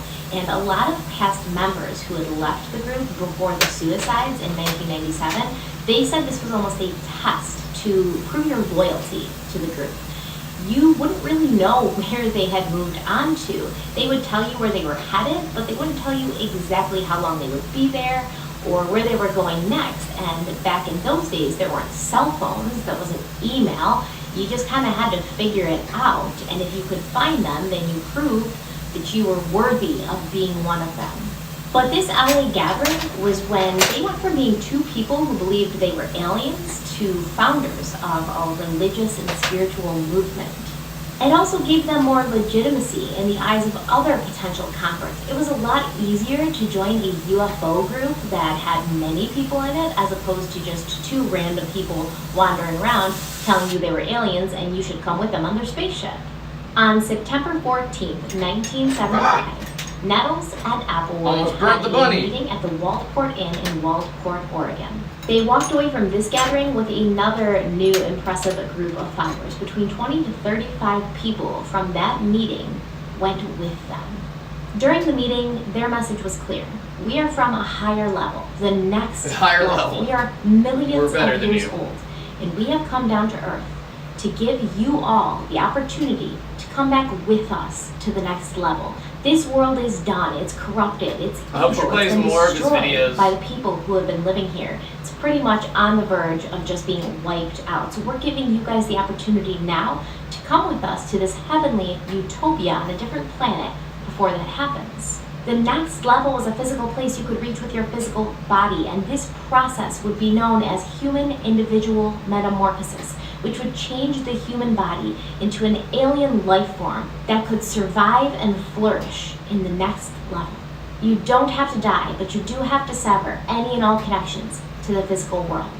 We are going to be here on Earth for 1,260 days, gathering up ambitious souls who want to become a part of this next level. This opportunity, similar to the opportunity that their predecessor, Jesus, had put forth to so many people back in the day, this would be a limited edition opportunity. It wasn't going to be around for long, and it wouldn't come around for another 1,000,000 years. Only adults could join, and if you had children, you had to be willing to leave them behind or not join at all, which is very confusing to me. If this next level is such a utopia, if this next level is the place you want to be, why are children not allowed to be there? Why are children the most innocent and worthy of such a utopia, the ones that are not allowed to come and be in the utopia? It almost makes me wonder if Bonnie, Lou, and Marshall knew the whole time that this would eventually end in death, and they didn't want children involved in that. Okay, so now they had a good amount of followers, but no actual plan, no organization or structure. Add to that, their appearance in Waldport had caused quite a stir. So many people had just disappeared when they rolled into town. People in the town started to wonder, where did they go, and what's up with this UFO cult? The police investigated, but then they What's up with this UFO cult? Adults, they couldn't do anything about it. But the story did make national news for a couple of days, and it was reported, and they didn't like that kind of publicity. The group, which now called themselves HIM after Human Individual Metamorphosis, they settled in Colorado in the Rocky Mountains. At this point, Betty Lou Nettles and Marshall Applewood began calling themselves T and Doe, after the notes in the tonal scale. And it's really funny to hear them talk about leaving behind all sign of your human connections from your past. And yet, Marshall was a huge fan of music. He was a music teacher. Music had been a big part of his previous life. And he's using notes from the tonal scale on top of that. Bonnie Lou's daughter, Terry, The Sound of Music was her favorite movie. They shared that love together. And obviously, the song Do Re Mi is one of the most popular songs from The Sound of Music, probably besides The Sound of Music, which was the most popular one. So they were actually naming themselves after things that were so important to them from the past, while urging their followers to give up all traces of the people they had once known. In the beginning, T and Doe did not give their followers a lot of direction besides telling them what they were not supposed to do. They were not supposed to drink alcohol. They were not supposed to indulge in food that tasted good and would give them pleasure. They were definitely not supposed to have sex. No drugs, no recreation of any kind. They were to follow the old Gnostic doctrine of turning away from all things pleasurable, so they would be considered clean and fresh when they were ready to be brought to the next level. What a waste. The group was split into smaller groups of 2, which they called check partners. Now, obviously, Marshall and Bonnie Lou were each other's check partners, but they also teamed up the check partners in the group very strategically. Sex was a big thing for Marshall Applewhite. He, I think, looked at sex as something that had gotten him into trouble. He looked at his normal sexual human urges as something dirty and bad to be ashamed of, and he projected that on his group. So he would actually team people up and check partners of the opposite sex. If you were a heterosexual, yeah, we get it, if you were Lucinda. a homosexual, he would pair you up with other homosexuals of the same sex. So you would constantly be faced every day with your sexual urges, but you would have to fight to suppress them. This way they could always be like on top of their game, always striving to be better. They never traveled as a group, only in their check partner pairings. And basically every morning they would wake up, roll up their sleeping bag, they would check in with their check partner, they would have to sign their driver's license and car keys out from Marshall and Bonnie Lou because they had them. They had to sign them out before they left. And then they would hit the road, and their job was to basically go get more people to join us. But T and Doe never gave them any directions of how they should accomplish this task, what they should say, which is a really stupid way to get more people to join your group if that's your plan, because there's no continuity in how people are recruiting others. There's no direction, there's no instructions on how to do this. And since everyone was always traveling and not ever really together, there was no real enforcement of these rules. People, when they were out on the road, would pretty much do whatever they wanted. They would still contact their family members, they would drink, they would, do drugs, they would do whatever they wanted because there's nobody around to say, you shouldn't do this and we're watching you. And Applewhite and Nettles clearly didn't even really know what was going on with their group. They were interviewed in 1976 and asked how many people are in your group, and they said somewhere between like 300 and 1,000. We should do a cult recruitment program.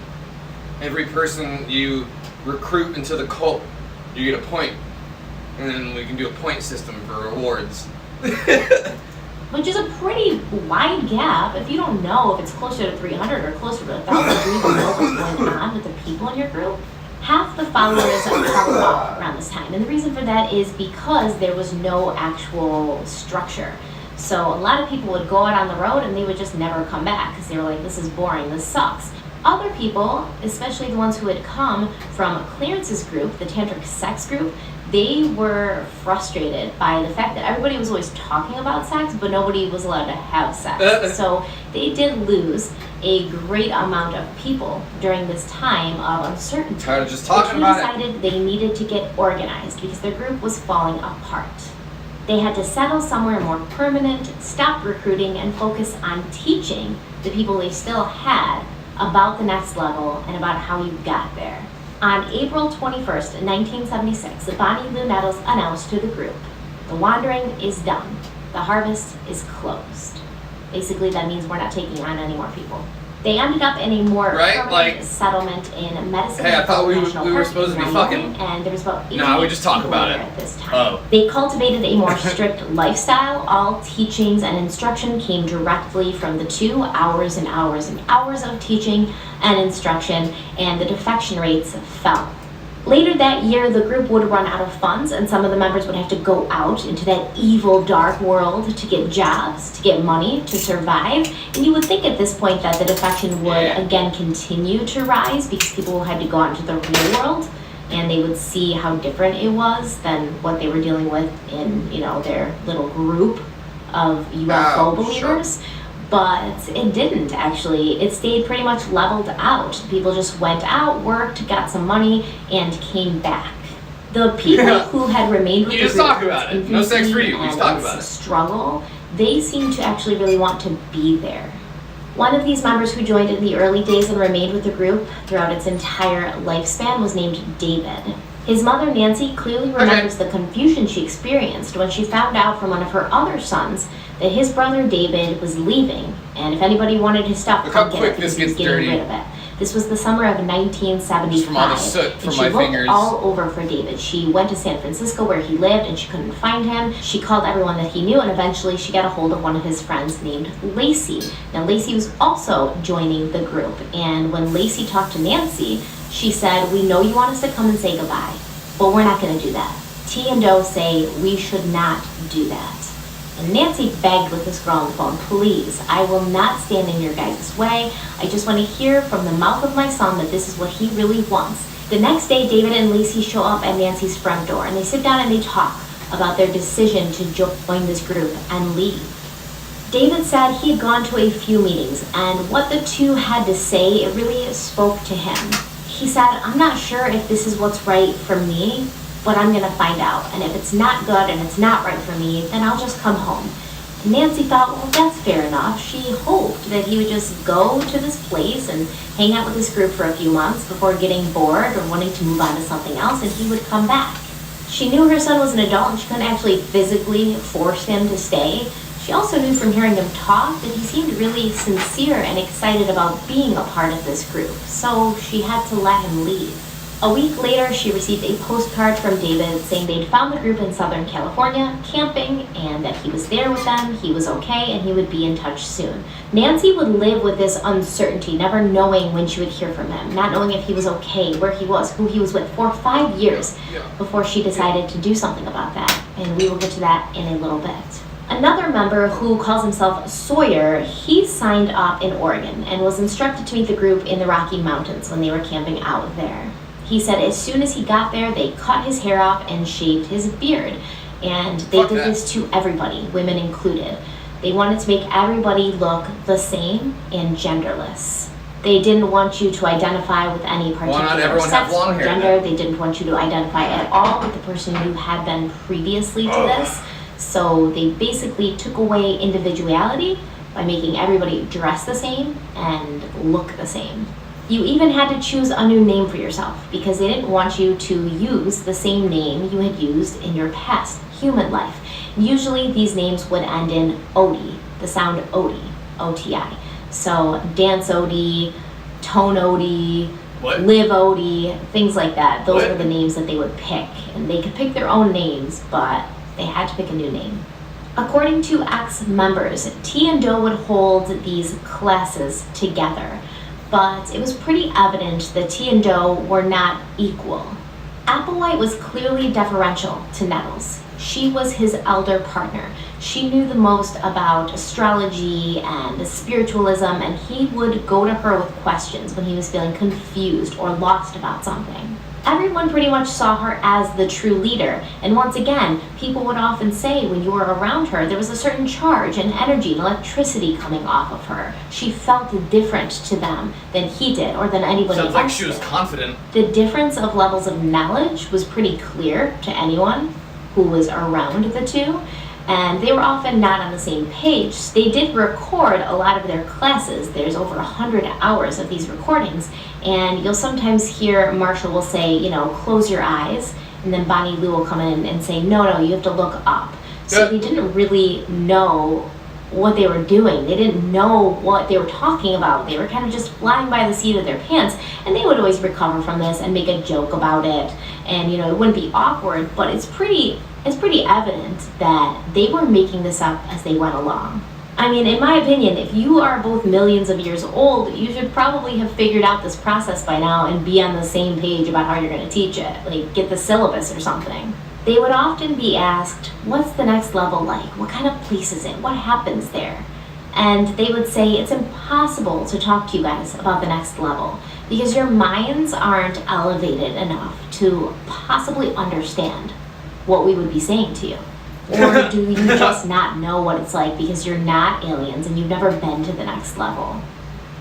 You can't comprehend use tuning forks to get everybody on the same wavelength. They would like hit the tuning forks and then put them on people's heads so that their brains would like get on the wavelength and vibrate inside their skulls. It just sounds dangerous and painful and not fun at all, but I don't know, maybe this is something that people do. I personally would not. Another thing that caused some tension and issues in the group was the time period for when this would happen, when the UFO would come and take them away to the next level. Speaking of, and the date kept I'm changing. so close to Very touching my similar toes. to other people who have predicted the end of the world. When that date comes, they adjust the date. Like, oh no, my calculations were off. I can touch the top of I my put an addition feet. symbol in there when I should have put a multiplication symbol. It's completely wrong. I was, wrong. But this is right. This one's right. This one's gonna be it. So they would continue to do this every time the date would come. Nothing would happen. I can get the top of my feet. Keep changing the date. At first they said 5 years, and then the 5-year mark came, and everybody got ready, went outside, I'm getting and there. looked up, We're getting closer. waiting for the UFO, which never Oof, came. my hamstrings are And then really Bonnie tight Lou though. and I'm working my Marshall legs just out more didn't lately. address it. But behind closed doors, Bonnie Lou's getting really down on herself about this because she's the Also, one. speaking of working out, I keep pausing it on funny faces. I think after 60 days, which is 2 more days, I'm gonna start doing it every week. Because the more we keep posting every day to not successful videos, the more we get pushed into shadow ban. And so I think the first 60 days in a row, because that's when you really see the most improvement anyways, and now that I'm starting to plateau a little bit and really just need to start bulking the muscle that I've defined now, the muscles that I have now need to get bigger so you can see them more. That's where I'm at now. I'm at the point where I'm not going to get any bigger unless the muscles themselves get bigger, if that makes sense. I've defined where the muscles are. I gotta isolate them and make them bigger now. But there's not going to be too much improvement from like 60 days, like every day after that. So if we do every week after that, I feel like it's going to be better than every day.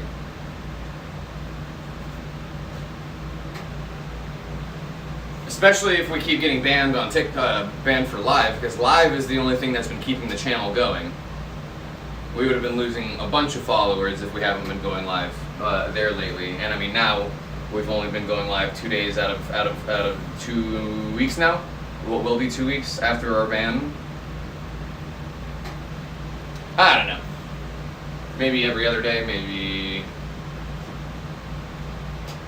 maybe I think every week is good. Do it on a specific day. And then you can actually see progress every week. And you can still do the compilation of videos too. There'll just be a little bit less towards the end, but there'll be more dramatic changes there towards the end. And what's really gonna be funny? I'm so looking forward. Yeah, I'm so looking forward to the first person to accuse me of being on like tren or hormones or test or anything. Y'all are gonna be the first ones to see it. I'll screenshot it. I'll post it all over because just how quick the progress we're making. I know once we keep getting bigger, people are gonna start accusing us of not being natural. There's no way you can do that in however many days. No, I'm full of hatred and determination and good genetics. I want to see how big I can get, how quickly I can do it naturally. It's just I've been fucking starving myself pretty much. Yeah, it's gonna take forever to edit those together. It's gonna take a long time because we have 60 individual videos that I need to save, screenshot, or save, clip, and then add together, or however I'm gonna do it. I might just let somebody else do that. Because somebody else can download those videos just as easily as I can and clip them. In part of the ship, part of the crew. In the tree part of the tree, right? See, how'd I know that we were not gonna that we were gonna have low power notification? Yeah, I say us and we a lot. Well, because I've never really viewed myself as myself. I've had this conversation before that I third person myself a lot because of dysphoria and dysmorphia and in topics of like, well, yeah, I get that I'm generically good looking, and I could see how other people could see I'm generically good looking. I do it from a third person's perspective, and when I refer to myself, it's not usually myself because I don't put myself first for one thing, and myself is not myself. If that makes any sense at all. I say we as in the dogs, as in us, as in every one of myselves I see myself as at different times. Yeah, it's just a lot easier than saying all that. And it's basically predicting this date, and it continues to be wrong, and she's starting to second. And also with all the new muscles and stuff too, it's very interesting with body dysmorphia and dysphoria because I'm starting to see myself as muscles. It's weird. I've yet to really process it, but now I'm seeing myself as a different character. Ooh, that oxygen was fast. I'm starting to see myself as a different character in the video game, you know? One that's like got way more stats and shit. And I feel like obviously I've been grinding away at my stats and shit, so it's cool to start seeing it being reflected like in the camera right now. I get closer and like I start just even doing stuff like that, not even on purpose, and I'm like, oh shit, I'm actually starting to see like improvements and stuff.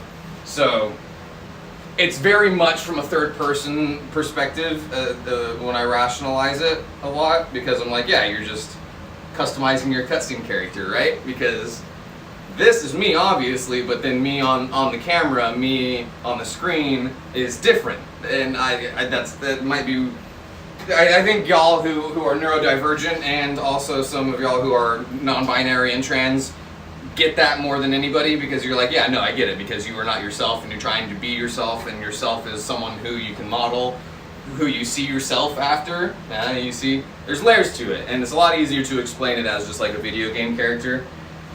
If you're customizing your character at the start of the game, but it only has a certain set of options, and then now all of a sudden I'm unlocking a whole bunch of other cool stuff where I'm like, oh sweet, I got tits now. That's, I didn't know that was a thing. We've unlocked titties. Well, we've got different size capabilities of titties now too. There we go. Guess herself. Eventually, the two became so disheartened and It's down on interesting. themselves, they said to the group, maybe we aren't the two messengers. It's body dysmorphia and body dysphoria in a positive now. It's interesting to have a new association with it because you're seeing capabilities and possibilities on the other end. You're like, oh, well, I can have tits. Sweet, let's keep doing that. Maybe we're not the two lampstands.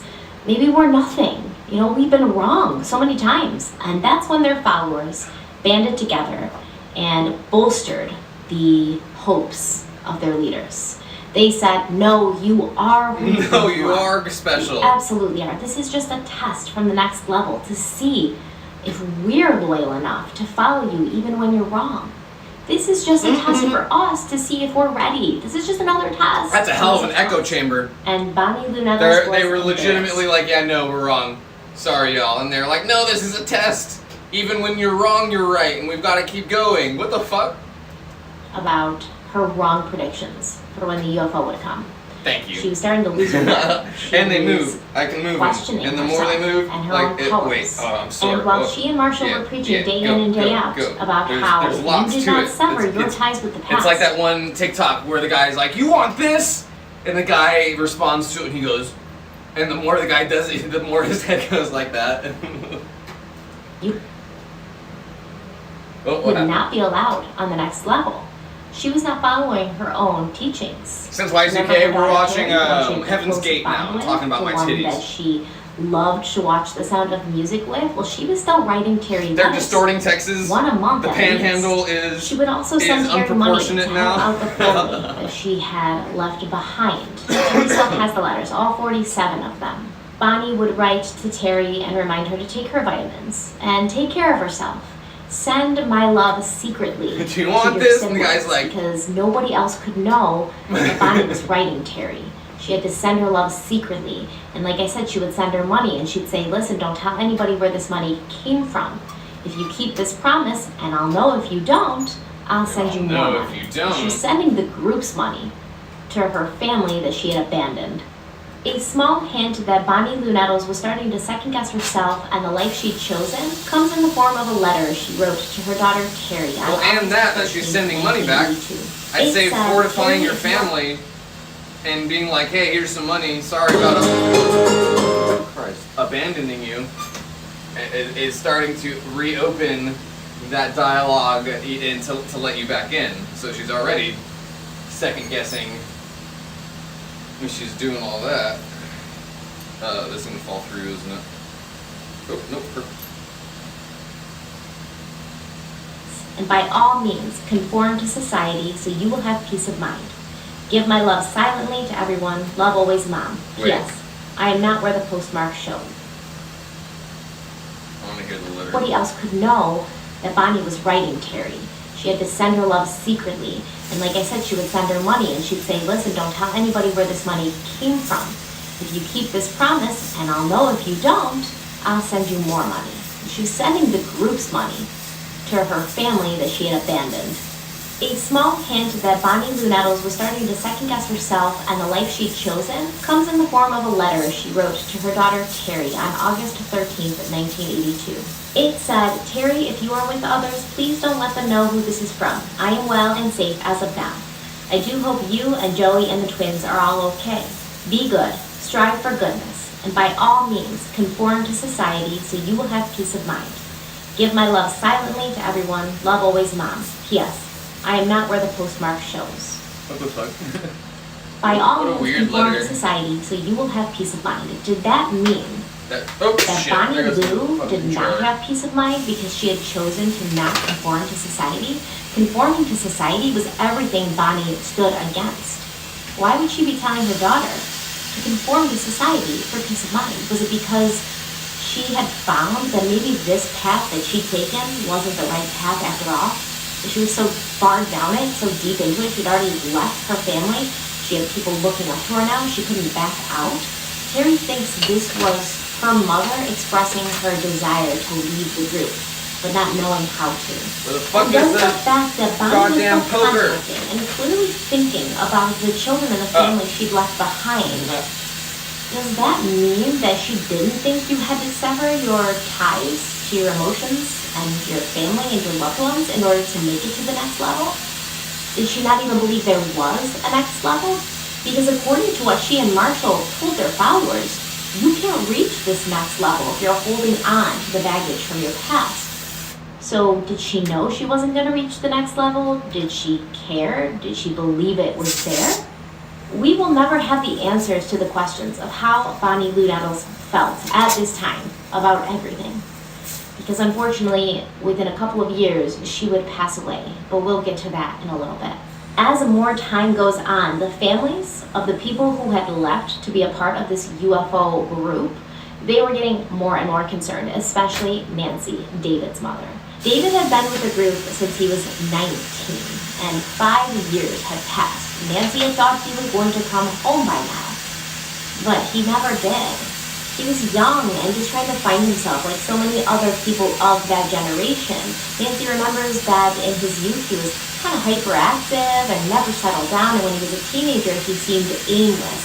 He had once told her he just didn't see the normal life that others saw or had.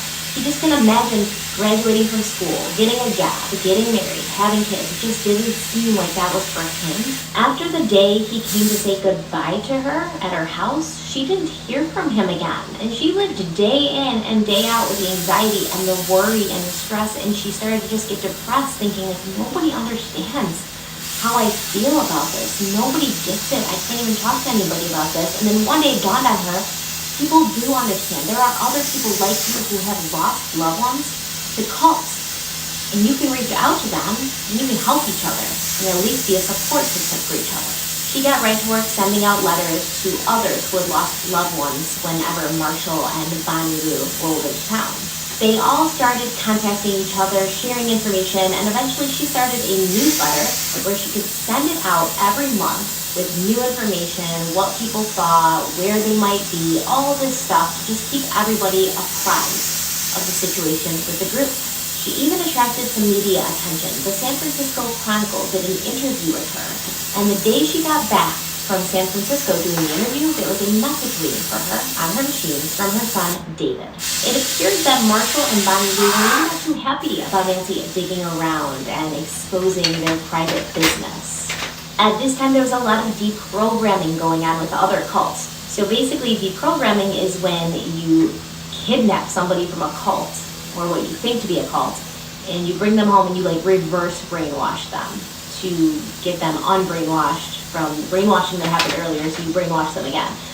Anyways, it's called deprogramming. And Marshall and Bonnie Lou were terrified of this. They did not want people busting in on their group and grabbing people up and bringing them home to be deprogrammed. They really resented Nancy's interference, and Bonnie Lou even wrote to her daughter Terry, "Do not let anyone know about us, especially that network woman, Nancy Brown. She is not to be trusted." Which is funny coming from a woman who was responsible for Nancy's son leaving his family and not contacting them again. T and Doe must have been putting the pressure on David to get Nancy off their backs, because David called her and he left this message. "This is your son, David. If you want to know how you can help these parents who want to hear from us, if you would print in your newsletter the names of those parents who promise not to kidnap their family members or keep them from doing what they want to do. I promise you that most of these parents will hear from their loved ones pretty quickly." It was the first time she heard his voice in years, and she still has that message. After this, many families of the members of the group did receive phone calls, but all the phone calls bore the same pretty clear message, like, we're okay, but we're not coming back. So this is going to be the there's end definitely of delay part between one. I know. mobile this is probably and going to be in 2 or 3 parts. Probably 3 parts. Tablet and console and everything. Recording today, Oh God, I had I can hiccups. just tell. Hopefully this will post on Saturday. I'll try to get part 2 up on Sunday, and then part 3 up on Let's Monday. watch part which means 2. there will be no Mystery Monday this week, just because I undertook. And then we'll be done for the night.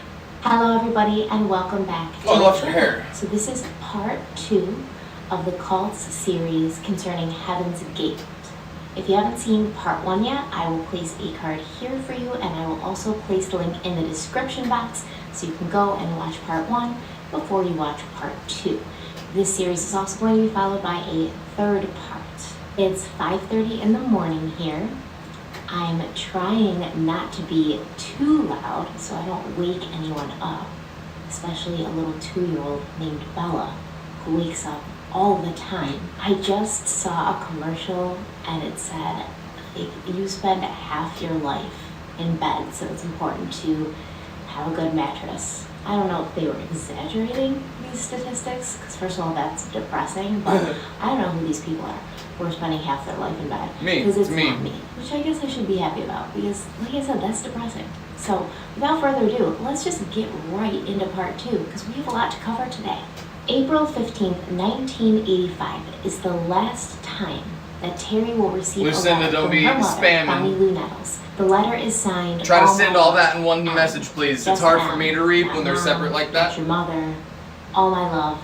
Or all of that is, if it starts getting too long, it starts getting hard for me to read. From her mother, at least once a month. And when she didn't get anything, especially when I start to look away and I have to look back and read all of it. Terry looked all over for her mother. She was worried. She at one point even tracked her down to where the cult members were staying. She got someone on the phone and she asked to speak to her mother. And they asked her what it was about, what it was concerning. And she said, well, it's a private matter, but if I have to tell you in order to get her on the phone, I will. But why don't you just tell her I want to talk to her? And then, see if she wants to talk to me. And if she doesn't want to talk to me, that's fine. I just want to know she's okay. They would not put Bonnie Lou Nettles on the phone. And of course, this was because by the time Terry tracked the group down and tried to get a hold of her mother was already dead. No shit. A year later, Terry was attending college in Dallas, Texas, and she was in her dorm room. Wait, and she got a call from downstairs. This is part 2, right? And it was 2 of the members of the Heaven's Gate group, Dan Sodi and Liv Odie. They asked if they could come up and talk to Terry, and she didn't really want to talk to them, but since it had been so long since she'd heard from Bonnie Lou, she was hoping they'd have some news on her and they could clear some things up for her. So she allowed them to come up. They came up into her room and they started making random conversation with her. They were talking about her Yoda poster on the wall, and they would say, your mother really loved Yoda. There's a bunch of stuff on the mushroom. So I'll show it later if we can get stuff off it, or if we move the stuff here later. She didn't really have any interest in. She was just waiting for some news on her mother. So Terry says at this point she was just half listening to what these people were saying, and then she heard them say something about her mother's eye, and she lasered in and she started listening. Once she was hearing what they were saying, she looked at them and she said, are you telling me that my mother is dead? They looked back at her and they said yes. But they didn't answer any of her questions, and she was so stunned at that point, finding out that her mother was gone in such a way, such an impersonal way by people she really didn't know. She didn't have the questions to ask at that point, but Dan Sodi and Liv Odie said they would stay in town for a few days, they would help her through the process, they would leave her alone to grieve for a little bit, and then they would come back the next day and they'd be able to answer any questions that she had. But Dan Sodi and Liv Odie did not stay in town. They left the next day, and they left Terry a letter with $200 in it, and in the letter it basically said, we had some other tasks to attend to, so damn, sorry, bye. We hope this money helps you. That's fucked. Take your vitamins, eat healthy. We really believe that a lot of what's going on with your health issues stems from your poor choice of diet.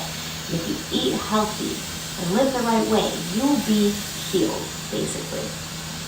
They ended it with, love your friends, Dan and Liv. And Terry says, they weren't my friends. I didn't even know them. And they couldn't even stay in town long enough give me any more news than the fact that my mother was dead. No explanation why, no explanation when it happened, no explanation Tell me why.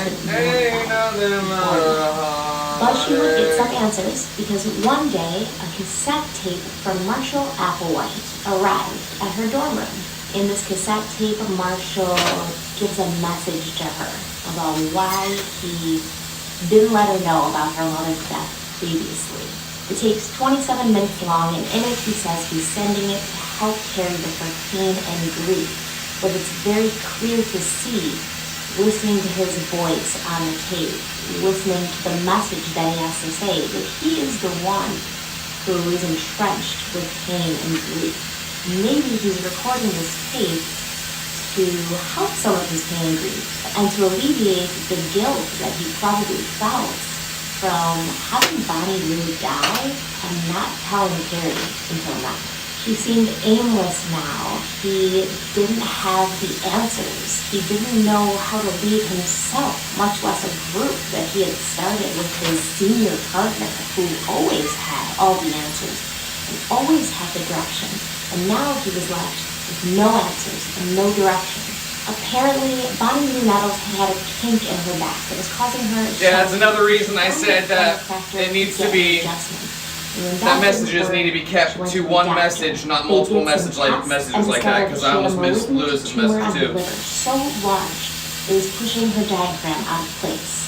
Years before discovering this tumor on her liver, Bonnie Lou had lost her eye to cancer, which Terry had never been aware of. Nobody had ever told her that, not even her own mother.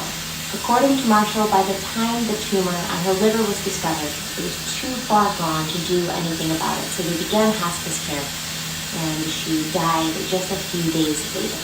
So this is how Marshall explains the reason he didn't contact Terry to let her know that her mother was dying, so that Terry could come and be with her mother and say goodbye. I'm a bit embarrassed and awkward about how to explain the fact that I didn't contact you when T left her vehicle or died, or however you want to look at it. I was torn with trying to comply with her wishes and my concern about how I knew that her leaving would affect you, that I guess in honesty I was so awkward that I might have been chicken and not just taking it into my hands and talking to you. She made us promise not to get in touch with you. Terry was not very accepting of this explanation. She feels that she should have been notified when her mother was sick, because she could have gone to be with her. She could have told her she loved her, held her hand, and been with her when she died. And she still feels to this day that Marshall Applewhite robbed her of that opportunity. Marshall ends the tape-recorded message with this. Let me also say that I think that T left when she did and rejoined her creator when she did because it was right. Because it was my time to assume the responsibility, even though I didn't welcome it, because it's been very difficult for me to handle the class without a check partner. And she was more experienced. I think that even in the kingdom of heaven, she was older and wiser. I looked upon her and leaned on her so heavily.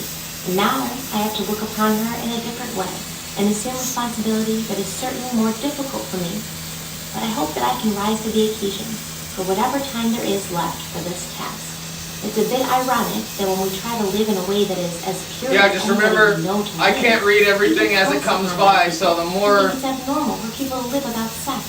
the message, the harder it is for me to catch up. As we live, even though families are proud to have their children in monasteries and living in the same way. I know I sound sad in this tape and what we are talking about, but I don't remain that way. I'm happy to take the task, even though I miss her terribly, as you do. And I feel that it is right for me to assume this responsibility now. And I'm sorry that things had to unravel in a way that made it so awkward for you. But I know that you can turn that into a positive. I need to add some just as I am turning my situation into a positive. And I intend to go through it. And I send all my love, Terry, to you, to Joey, the twins. I'll be thinking of you and wish you my best. And you'll hear from me once in a while. Okay, bye-bye. Now you can clearly tell in his voice during this video recording that he's experiencing some deep and troubling emotions for him. I mean, a person who is above human emotion doesn't feel things like love or sorrow or grief. Some pretty hard, profile pics definitely help. Emotions in his voice. It's cracking. I would recommend everyone have one. He sounds like he's trying to one that you're not going to change for a while. It's a lot easier on me that way. If you actually want to hear a lot of these full recordings, I highly suggest to you the podcast called Heaven's Gate. It was made by a man named Glenn Washington, and he actually had cult experience himself in his life. So it's a very, very good podcast.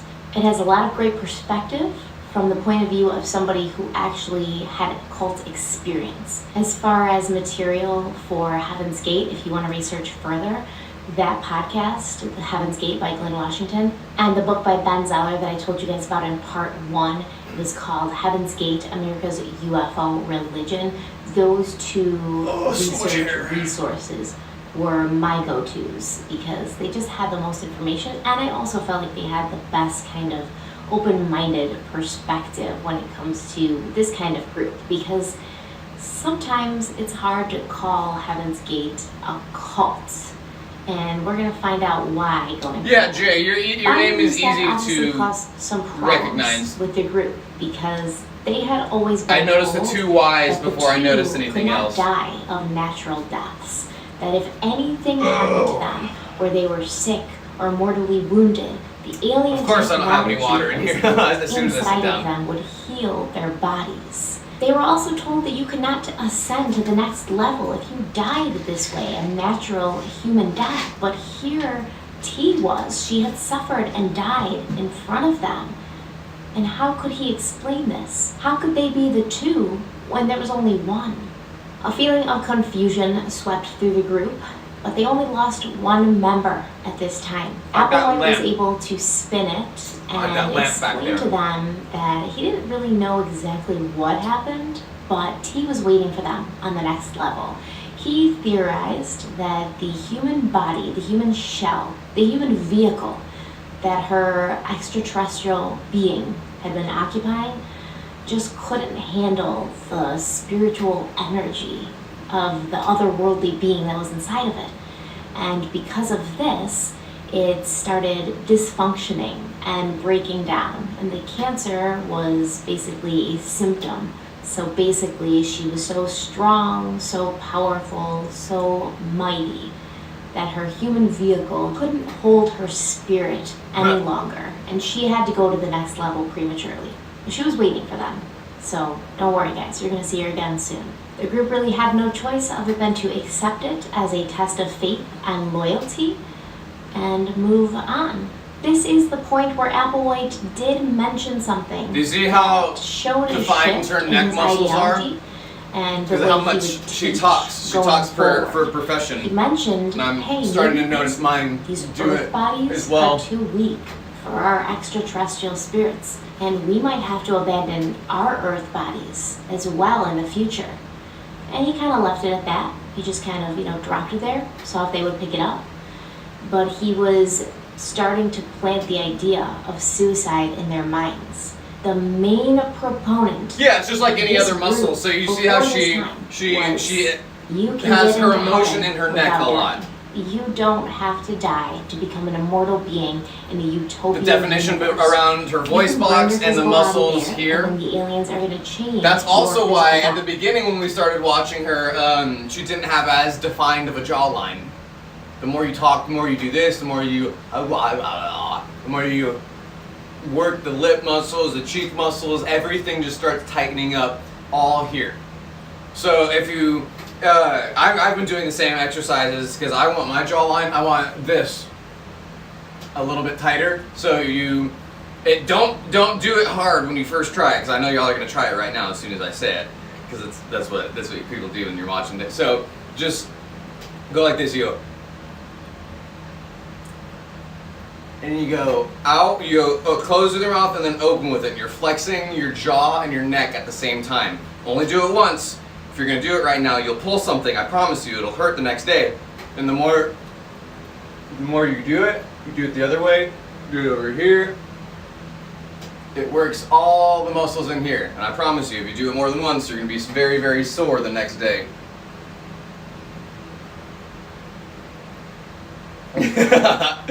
Watch, so don't do it anymore, but tomorrow you'll be sore, I promise. And the more you do it, the more it defines your jawline, it defines your neck a little bit. Also, if you flex, don't do it hard, but if you flex here, and you go back, and you go to the side, flex your jaw, going that way. Don't flex too hard, you're not flexing your neck. Remember, you're not flexing your spine, you're flexing the connectors here. The jawline and the connectors, and you're going here like this, and then out this way.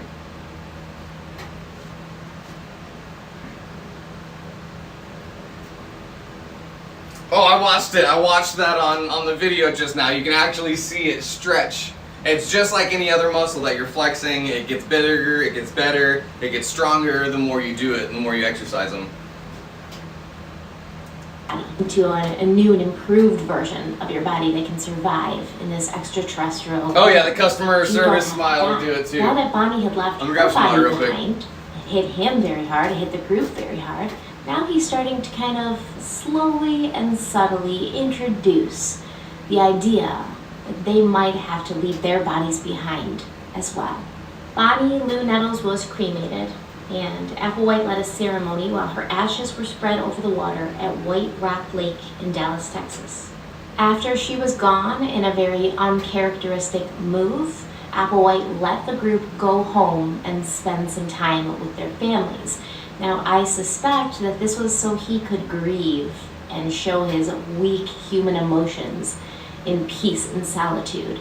And he didn't want people to see that, obviously, because he was preaching day in and day out that you shouldn't have connections to physical things or people, that you would lose the desire to have those emotions and to have those connections once you reached the next level. So he probably wanted to just have a good cry, listen to like Joni Mitchell, and just be by himself with nobody there. So he released the reins and he let everybody go home for a little bit. Now there were two followers in this group whose story touched me very much. Frank Lyford and his girlfriend Erica. They had met before they joined the group. Frank was 18 and Erica was 15, but she told him that she was 16. And he had a motorcycle at the time that she thought was just the coolest thing ever. So she gave him her number and they started dating. But eventually they found out about Heaven's Gates and they thought, well, this would be a fun adventure, you know, before we get married and settle down and have kids, get jobs, we should go on an adventure together. And this sounds like it would be a fun adventure. Before going into the group, they kind of came together and they were like, you know, this means we're not going to be able to be together while we're there because they don't believe in sex. This is a YouTube channel. Love. And Frank loved Erica. Their name is Stephanie Harlow. So it was hard this is for on him. Heaven's He Gate. was a little hesitant at first, but she really wanted to do it. And he thought, sounds like a good bonding experience exercise, it for a right? couple Let's join a weeks. cult. He was thinking it was going to be probably more of like a commune. And they would go there and they would work. Not a death cult. See each other every so often, but they just couldn't, you know, be They were together. looking for a commune, but found a death mixed cult. Feelings because they basically just started their relationship, but they didn't want to miss out on the possible opportunity to go to the next level. They wanted to see what it was all about. And Frank naively thought, if it's not for real, we'll just go. Obviously, as a part of the group, it was drilled into them that love and attachment were not allowed. Not only that, relationships were dangerous. They were dangerous to your own spiritual development.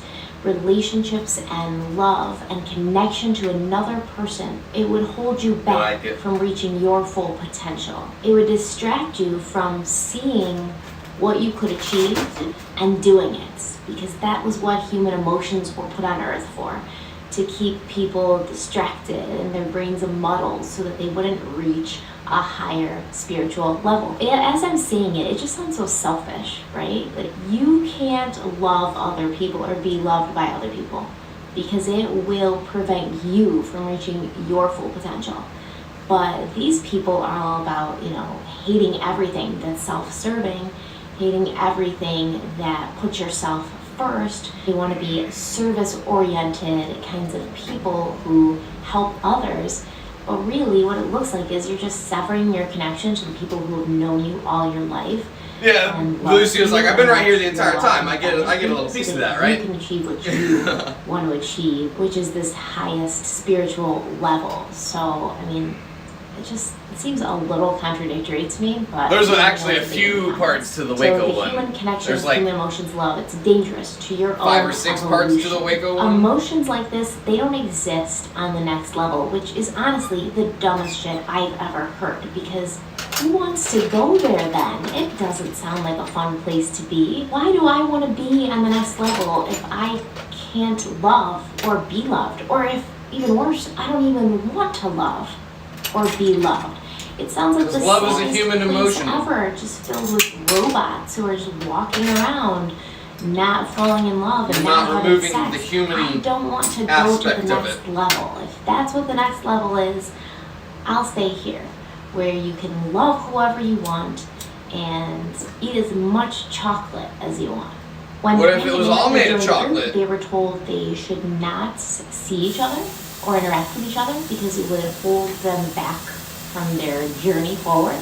And they were given different check partners. So they would sometimes see each other in passing or when they had meetings or classes.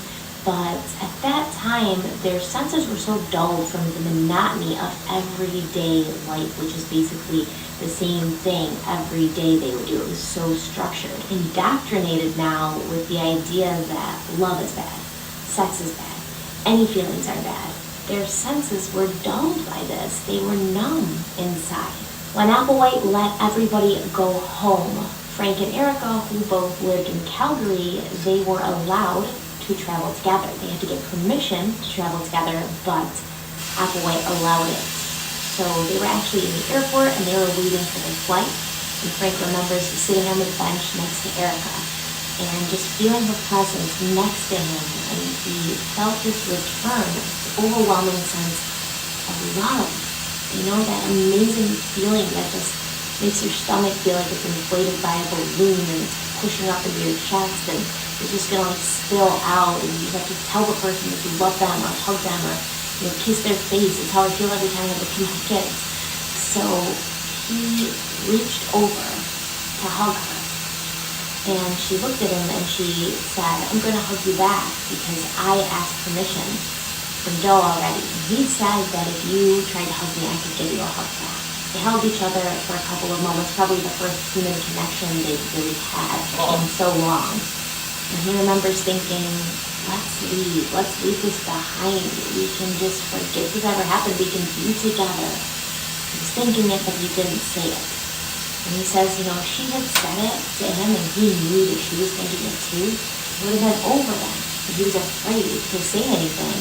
He joined in 1975. Bonnie Lurello died in 1985. They've been with this group for 10 years at this point. They've been living together but apart for 10 years. And after 10 years, he still felt this overwhelming love for her. But he'd also been living in an environment for 10 years where he'd been told that love is bad. Love is wrong. You shouldn't experience it. It's dangerous. So he'd always had a check partner. This was the first time they didn't have check partners. This was the first time they were alone together in 10 years. And even though he felt that he wanted to say those things, and he strongly felt those things, he was afraid to say those things. He knew he'd probably be in trouble for feeling it or thinking it. So she never said it, and the moment passed. David also got to go home to his mother, Nancy Brown. Don't let the moments pass, She had been thinking of him and fighting for him every single day since the moment he'd left. When he got there and he showed up at the door, they were just overwhelmingly happy to see each other. She was happy to see him. He was happy to see her. They hugged. She just wanted to hug him forever. She didn't want to let him go. She made a birthday cake for him for 10 birthdays that he'd missed while he'd been gone. And they sang happy birthday and they had, you know, a great time. It became a little bit awkward when some other people were asking David about the group and, you know, he just answered like, this is right for me. I heard trumpets. I heard trumpets when I joined this group and heard what they had to say because he was probably coached to not talk about the group. He was probably told to not talk about the group. And David did not stay long that day. I can tell anyone who you want about our group. At some point, and he tell anybody and everybody what we're about. Most likely his check partner or another group member. And then he came out and he said, I have to go. The same day he came, he left. What the shit? But Nancy made him promise before he left because of what had happened to Bonnie Lou. She said, listen, if you're ever sick or you're ever in trouble, please just promise you'll make sure you let me know. Let me know. And he promised her that he would. He walked out the door and it's the last time that Nancy Brown would ever see her son. That's like the free therapist. So it seems pretty obvious that after Bonnie Lou's death and the group's short one day furlong home, the plug is like your second therapist. Their ideology, their mission statement. Lucy, I gotta give you another haircut. You can't see it again. Apocalyptic. The group actually had PR people who would release statements to the media, although no one was really asking. They would just release the statements to the media, like, oh, if you want to know about our group, this is what we believe. No one was really asking. Right, by Heaven's Gate. Nobody They're thought of just them as giving them press releases, and they're like, okay. They figured they would hurt themselves or others. They thought they were just some wacko religious group who were, practicing quietly and didn't really have a lot of members, and whatever. We're not concerned. So nobody was really asking about Heaven's Gate, but they were telling as much as they could. They were trying to get their statement out there as often as they could. So they actually said things like Christianity's Satan or Lucifer was actually an extraterrestrial who had displeased the I know you chief hate it when I do that, but we gotta separate your locks out every now and then. And so the or they'll chief had stick together, knocked stinky baby. this ego-filled extraterrestrial down into the Earth's realms. I know, and that you hate is it. his punishment. He was banned there. All Christianity belief You're gonna have the systems and best thoughts fucking were locks, planted Lucy. You've already got by such these cool hair. Luciferian extraterrestrials, which is what they called the extraterrestrials who were on Earth, who meant to do Earth harm, as opposed to them, who they were extraterrestrials who just wanted to go back home. Your locks to the make next your level. big ears blend These in other with your head. extraterrestrials were there to mess everything up and cause chaos and corruption and problems on Earth. The Luciferian Professor aliens Chaos. were the lawless beings masquerading Lucy, as sit. humans on Earth. The criminals, the corruptors, the bad people, Give me the the other one too. serial killers, the crooked politicians, Give me- the yes, dictators that's so cute. that ordered their own people Come on, up. killed or other people's Give me your killed. feet. These were Luciferian aliens. And their main purpose was to cause darkness and evil Good and set the girl, world on Lucy. fire by pulling Wow, the you learned strings so quick. behind the scenes, like I demon scratched all over your belly puppeteers. for that one. So if you've ever heard You the did it theory without about even me the asking. lizard people or the reptilian people, this is pretty much the do it same again? concept. A man named Do it David again. Icke claimed shape-shifting reptilian aliens controlled the Earth by Do it taking on again? human form and gaining political power to Good manipulate girl, human Lucy. societies. He claims that most Do of it the again? world's ancient and modern rulers are related to these You evil gotta do it again? lizard aliens, Yeah. including the Yeah, you gotta Rothschilds, do the it Bushes, again. and the entire royal family. in Great Britain. Lucy. Earth was a battleground Do it between again. good and evil. Hell and purgatory existed, and it was the very world we were living in. Come on. Genotti, the PR person for the You gotta cult, do it put out a like that. statement and said, "Who are the real Good, cultists? Lucy. Where are their more meaningless, unnecessary rituals Do it again. performed than in the church? Baptism, funerals, Oh. marriage, crossing No, oneself, you done? kissing the ring of the Father. Who are the number one promoters No. of idolatry? Christians. They said a prayer was just a radio transmission. Christianity, but with reached the aliens. ears Sounds good to me. Of the evil Luciferian. That's kind of just like extraterrestrials. creationism, Biblical or like kind of miracles like were simulation not theory for miracles me. from God. They were extraterrestrial and The interference. higher They being talked down is about conventional whoever religions. created saying, we're science-minded. The program. We don't deal with superstitions like the church. We deal in facts. But they went after Watch out, science stinky. too, which they just said was a bunch of nonsense that human Earth scientists who are probably also evil Luciferian aliens had put together, and none of it could be proved, and it was called by them the cult of science, which is very ironic. Christianity and Earth religions were just all superstition created by evil extraterrestrials to control and manipulate the human species. I mean- and science, they didn't know what they were talking about. Makes either. more sense than a lot of other So just, stuff. Mumbo jumbo that was made up probably again. Mumbo by and Luciferian jumbo. extraterrestrials. Both of them. Wow. However, they loved science fiction. Science fiction was their jam, and they used science fiction to recruit people because it was something that people were comfortable with. Science fiction was very popular at this time.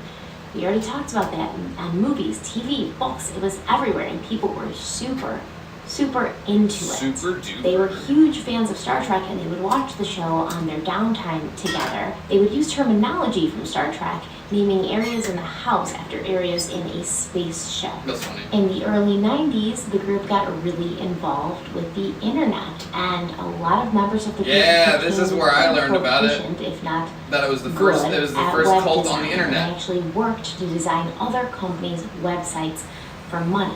They created a web design firm that was called Higher Source, and they claimed that Higher Source could bring you from corporate to cool, like a chameleon. And they created their own website, which is actually still running today and is kept alive by 2 previous members, allegedly, who were left behind to keep the message and the website going. You can actually email this website and they'll respond to you, and it looks just like it did in the 90s. It's so strange to see. If you're interested, I will link the website. You should check it out. Heaven's Gate also had a corporation they called TILA, which is an acronym for the evolutionary level above human. So TELAH. And this corporation was basically like Tila Tequila? Protect their intellectual property website and things like that. The X-Files intro. The next level. Or not the X-Files. Also on this website is a picture of what the group thought Tila Tequila is an alien confirmed. Which is so complicated to me because wasn't Marshall Applewhite on the next level before and he came back down to Earth to inhabit his human vehicle to bring other people back to the next level? Wouldn't he know what a being on the next level would look like? Why are we theorizing here? But here's the picture, and here's what they thought this being would look like and be like.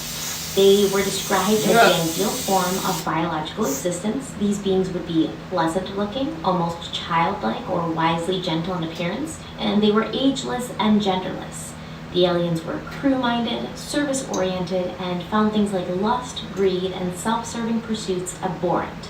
They didn't need to eat, and they certainly abhorrent wouldn't for enjoyment. Is that They word? nourished themselves by absorbing sunlight. After Metals died, Applewhite began changing things. He was Captain Kirk now, and this was his ship, and he could run it any way he wanted to. He started using these weird agricultural or horticultural terms. If you love the kingdom of heaven, or the kingdom of God, or the level above human, by whatever terms are in your head, and you hate this world, don't forget we're at a very unusual time. We're at the end of an age. Now, you can say, well, boy, you really tried to fill me with fear, aren't you? If it works, I would. I would do anything that I could do to wake you up if you have that potential to know that kingdom, to be saved from this spading under, from this recycling. I mean, I don't care for any of when you're so deep in it, you the fame or glory of the human world. It's absolutely worthless to me. I can't wait to get out of here. You convince yourself. There's nothing this planet or this civilization or this kingdom level has to offer me. I am away from my Father to be here. It's not religion, it's science. And then our natural evolution after that is it's not science, it's technology. So that's just the next step. After technology, there's going to be a new explanation for why we're all here. I'm hoping we're at the last.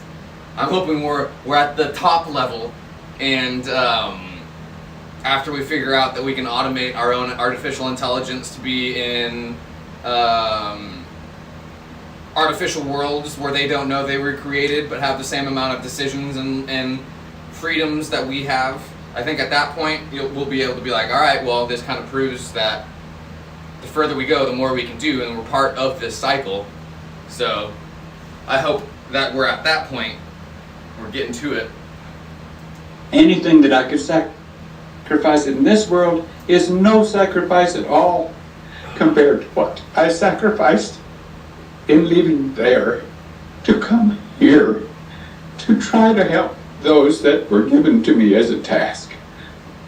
I apologize for being so emotional, but that happens to be the truth.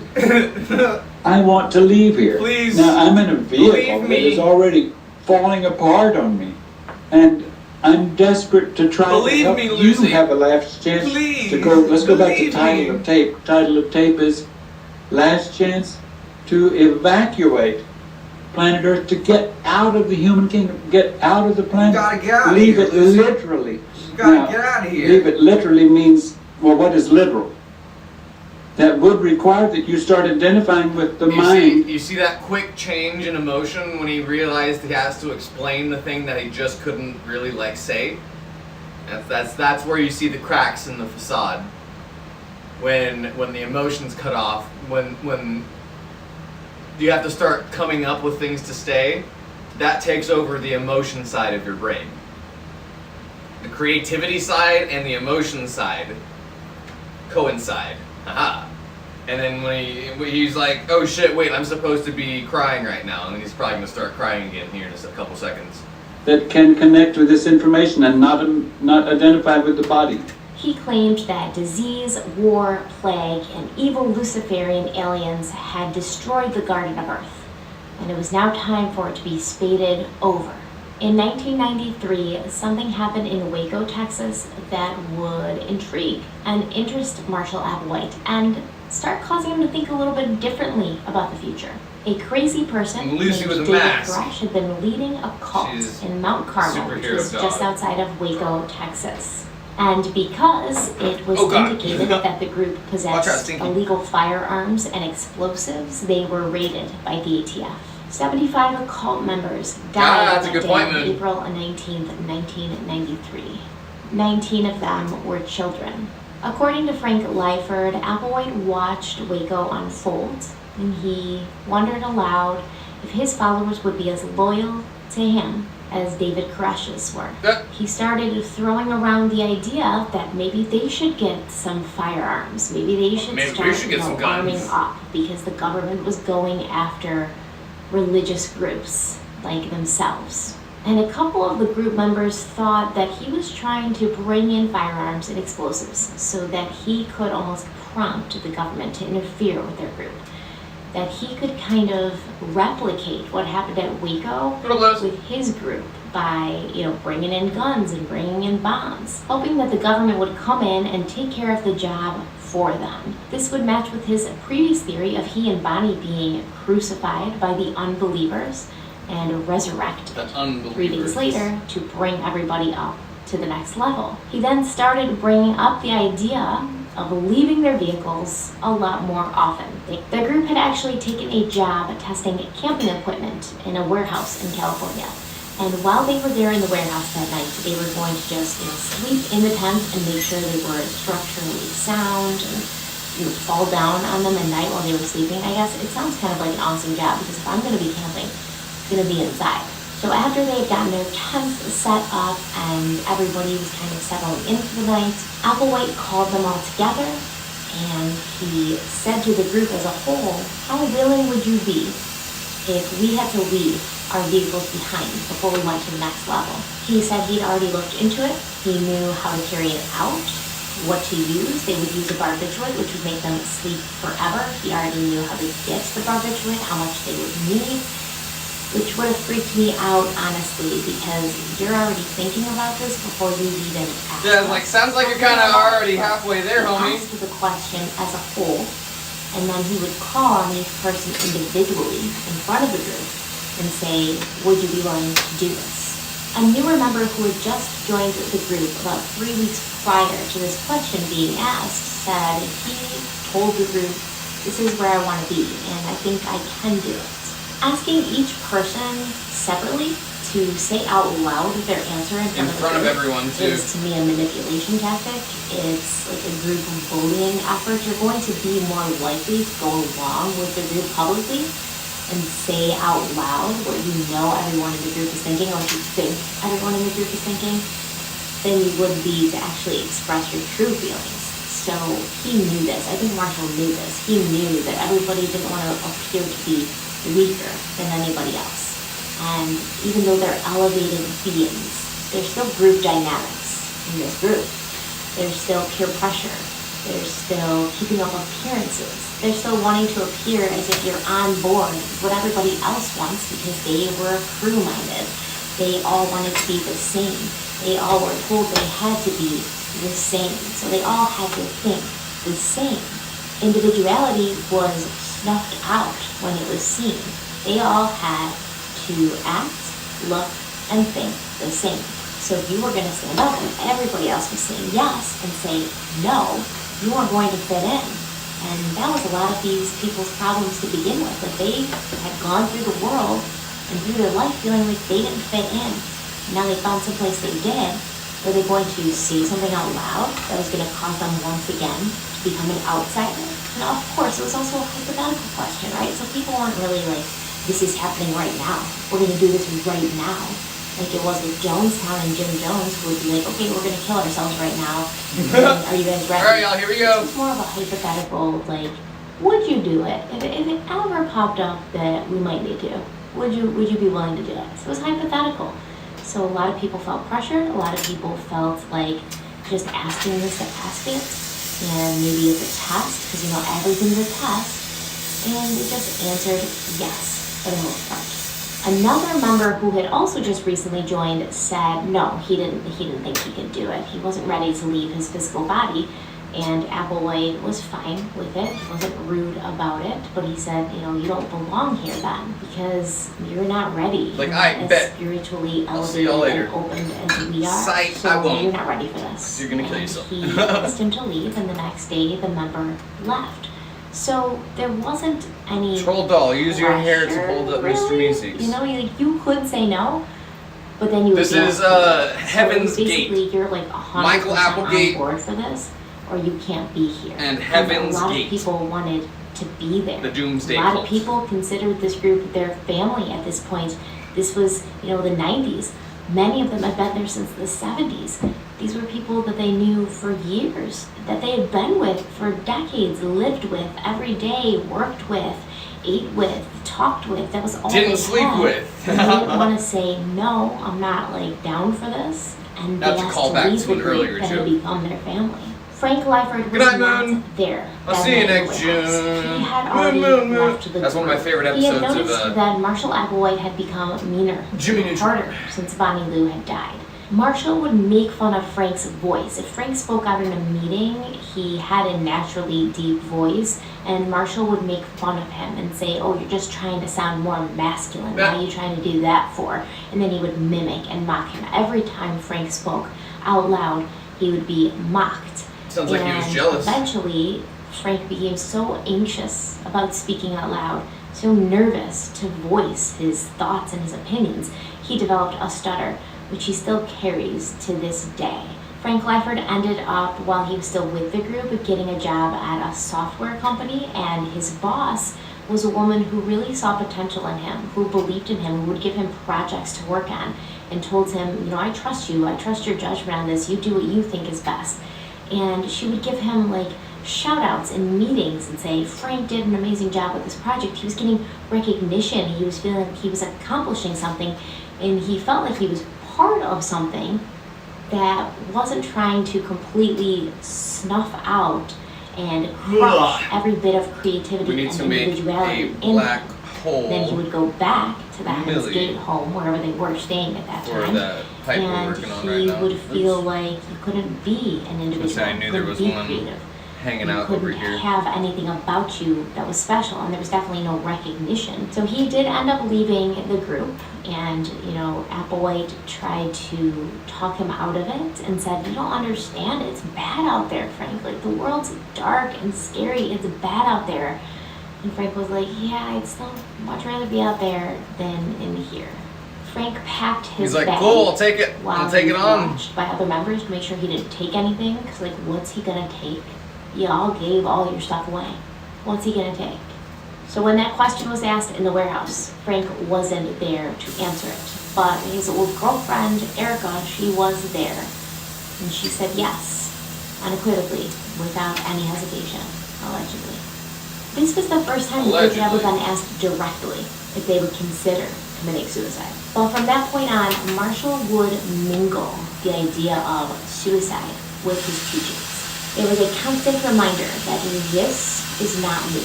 This is a What up, Panda? It's not me. This is a vehicle. This is We're watching the trap. Heaven's This Gate is a means to an end. This is a documentary suit of now, or a clothes Heaven's that Gate I've cult. chosen to put on today. But tomorrow, I could choose to wear something else. He wanted them to feel completely separate from their physical bodies, because the more separate they felt from their physical bodies, the more they saw themselves as an actual spiritual entity or a soul inside of a shell, the easier it would be for them to part with their physical bodies, to understand that the physical body would remain behind, but the soul would travel on. He also wanted them to see their physical bodies in the same way that he had wanted them to see relationships and love and human emotion, as something holding them back from reaching the next level. It's as difficult to drop religious trappings as it is to drop attachments that the plant that you were wearing had. Those attachments to offspring or to spouse or to parents of those plants. The funny thing is that in reality, those parents, human parents, do not possess the offspring they have. It's a very evil thing for them to think that they are theirs, that they are products of theirs, property of theirs, rather than wanting for that spirit, that mind that is in that body that they supplied for that mind or spirit, wanting, instead of wanting it to become what it wants to become. The humans are programmed by the alien forces, or the space aliens, or the negative creatures. They're programmed to have you believe that children owe their parents, parents possess their children. That is not true. It is cruel to even think that way. The more next level way of thinking is to want that individual to have their life. And not to be selfish and say, well, I brought you into this world, I want to cling to you, you owe me because that doesn't hold up. I mean, they didn't ask you to bring them in. That's one thing they could say. Is there some document that says that that child owes its parent, or its... Now, the parent is responsible for the child because the parent made the choice of creating, reproducing, sounds like it's just kind of like another planet. Before, it was you can bring your body to the next level. Sounds just like manic speech. To make it next level appropriate, but now it was this physical shell, this vehicle, this body, it's holding you back from reaching the next level. So he wanted to have them distance themselves from the physical body, but he also wanted them to kind of resent it and look at it as a shackle or a weight. Let's talk about Art Bell for a moment. Art Bell was a YouTube conspiracy theorist before YouTube even existed. He was always interested in radio, and when he was 13, he became a licensed amateur radio operator. He ran a pirate radio station from Amarillo Air Base while he served as a medic in the Vietnam War, and he would play anti-war songs like CCR's Fortunate Son, which were not being played on stations that focus on catering the servicemen. In 1978, he had a politically based talk show called West Coast AM that was based out of Nevada. But in 1988, he renamed it Coast to Coast AM, and he moved its broadcast from the Plaza Hotel in Las Vegas to his own home. At this point, he moved away from the more conventional political talk, and he started focusing on gun control and conspiracies, which actually gave his ratings quite a bump. After the Oklahoma City bombing in 1995, he subtly shifted gears again and began talking about more counterculture things like UFOs and the occult, the paranormal. The discovery of a comet circling the Earth was made by two observers on July 23rd, 1995. Thomas Hale and Alan Bach both saw the comet on the same day, basically at the same time. So the comet was named the Hale-Bach comet. This comet was special because it was visible to the naked eye for a total of 18 months, which is a really long time for a comet to be seen from Earth with the naked eye. 18 months. The last comet that was seen from Earth with the naked eye for an extended period of time was the Great Comet of 1811, and Hale-Bach was visible for twice as long. Art Bell followed the path of the comet pretty closely, and he predicted that it would be closest to the Earth sometime around March or April of 1997. In November of 1996, an amateur astronomist named Chuck Schramek, he actually took a picture of the comet, and he called in to Art Bell's show and said that he discovered an object following the path of the comet right behind Hale-Bach. In his own words, the object following the comet was massive, 4 times the size of planet Earth. And the next day, a political science professor at Emory University named Courtney Brown called in to Art Bell's show as well to give his insight on the comet. Courtney Brown is also the director of the Farsight Institute in Georgia, and he called in to claim that 3 of his remote servers had verified what Schrammick's photograph showed. He also sent Art a picture that was allegedly taken by a top 10 university astronomer, and the picture showed what Courtney Brown began to call the Hale-Bopp companion. He sent this photo to Art Bell on one condition, that he would not publish it on his website until Courtney Brown gave the go-ahead, the green light. It is worth noting that although Courtney Brown was a tenured professor, he also wrote books about Atlantis and Bigfoot. Just a heads up. Now, actual astronomers would analyze Chuck Schrammick's photo, and they would determine that the object that he saw behind the comet was just a misidentified star. Now, Chuck swore up and down that he didn't believe it was a cover-up, but that is what actual astronomers said. Now, Bell got tired of waiting for Brown to give him the go-ahead to post the picture, so he went ahead and posted it anyway. Because he'd been telling the listeners that it existed, and they were asking for it, so he was like, I'm just going to post this. And that's when he was contacted by 2 college professors from Hawaii who said the picture that Bell had posted, saying it was Courtney Brown's picture, they said that was their picture, and it was doctored and photoshopped to make it look like there was something behind the comet. So the picture that Courtney Brown had sent Art Bell was a fake. But before they figured this all out, Courtney Brown was a guest on Art Bell's show. Bell opened the show by saying there's something really big out there, and it's not a camera flare. Whatever it is, it's real, and it's big. Obviously, there's something to this. This object is 4 times, approximately 4 times, the size of the planet Earth, and it's headed our way. And hell yeah! That's basically bring it on! Now, I don't know how your commercial break is, but I'll start right now. All right, go ahead. Okay. Wherever there are beings, they organize themselves, and we now know that in the galaxy out there is something called the Galactic Federation, the Council. And this remote viewer went on to describe this. I'm going into the middle of the session. There's a lot of preparatory stuff that I'm just simply going to omit because of time. Fine. And this person perceived that this Galactic Council or some higher order was watching, very interested, like they were watching a hologram unfold. It's like watching an election return or something. They are all seated around a table in subspace. I'm looking at a 4D or something. But they're at a table. What they're looking at is 4th dimensional, but they're all sitting at a table, okay? Very serious about this event, which may be happening, going in a direction which is not, that this event may go in a direction which is not evolutionary, but only time will tell, and time is of the essence, and many things are happening. He perceived immediately that there was a vortex, something spinning. And then he perceived that there were people on the ground here that were looking up, and there was some structure. And the idea of astronomers and others looking up into the sky, looking at some structure up there. And there was also something going on in subspace. The fuck is this dude talking about? To communicate. This is fundamental. There is a message being sent to someone who is listening but not hearing. It is essential that that this person or persons wake up and listen now.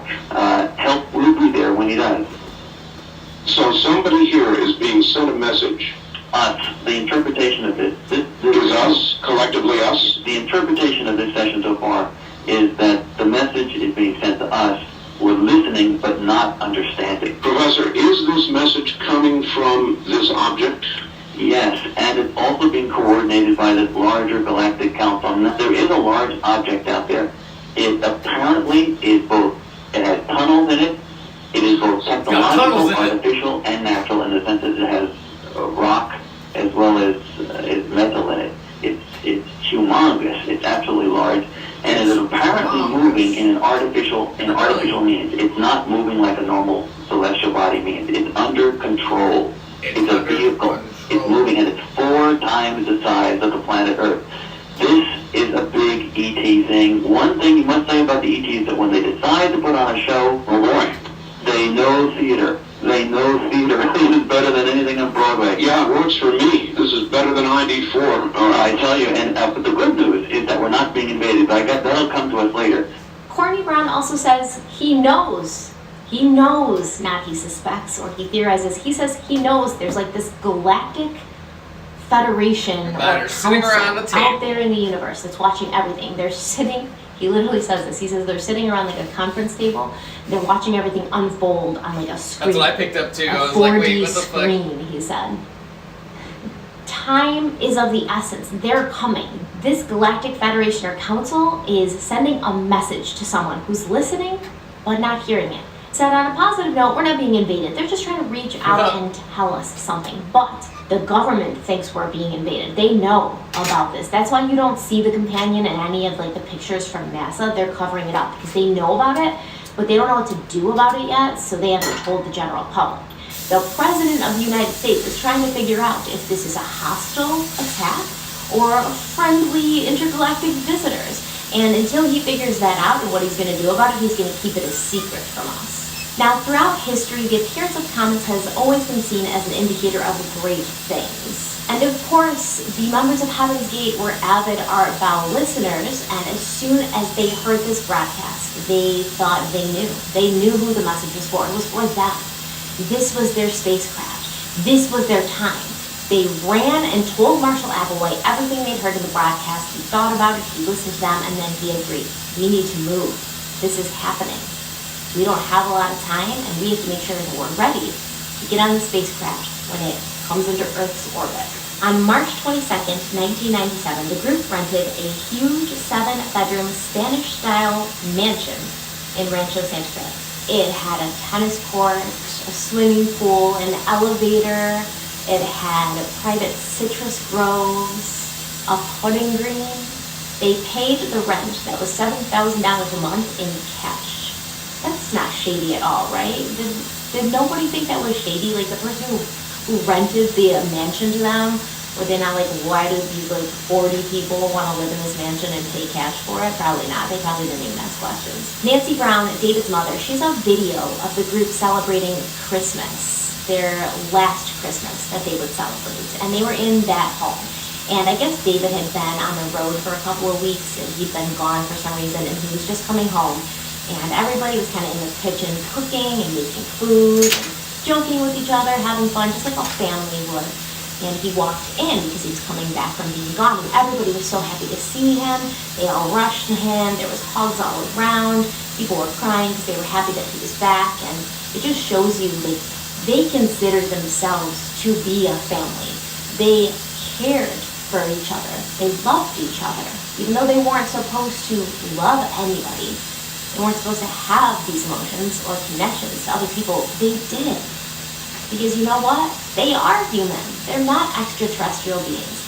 They're human, and they can't stop their human emotions. I wonder if they still had shaved heads at this point. She was happy, at least knowing that her son was surrounded in the end by people who cared for him, were happy to see him, missed him when he was gone. Heaven's Gate may have been a cult, but it wasn't a cold cult or a scary cult, really. It was a place that was filled with warmth and love and companionship, acceptance, and it gave these people a place where they felt they belonged when they maybe didn't feel like they belonged anywhere else before in their lives.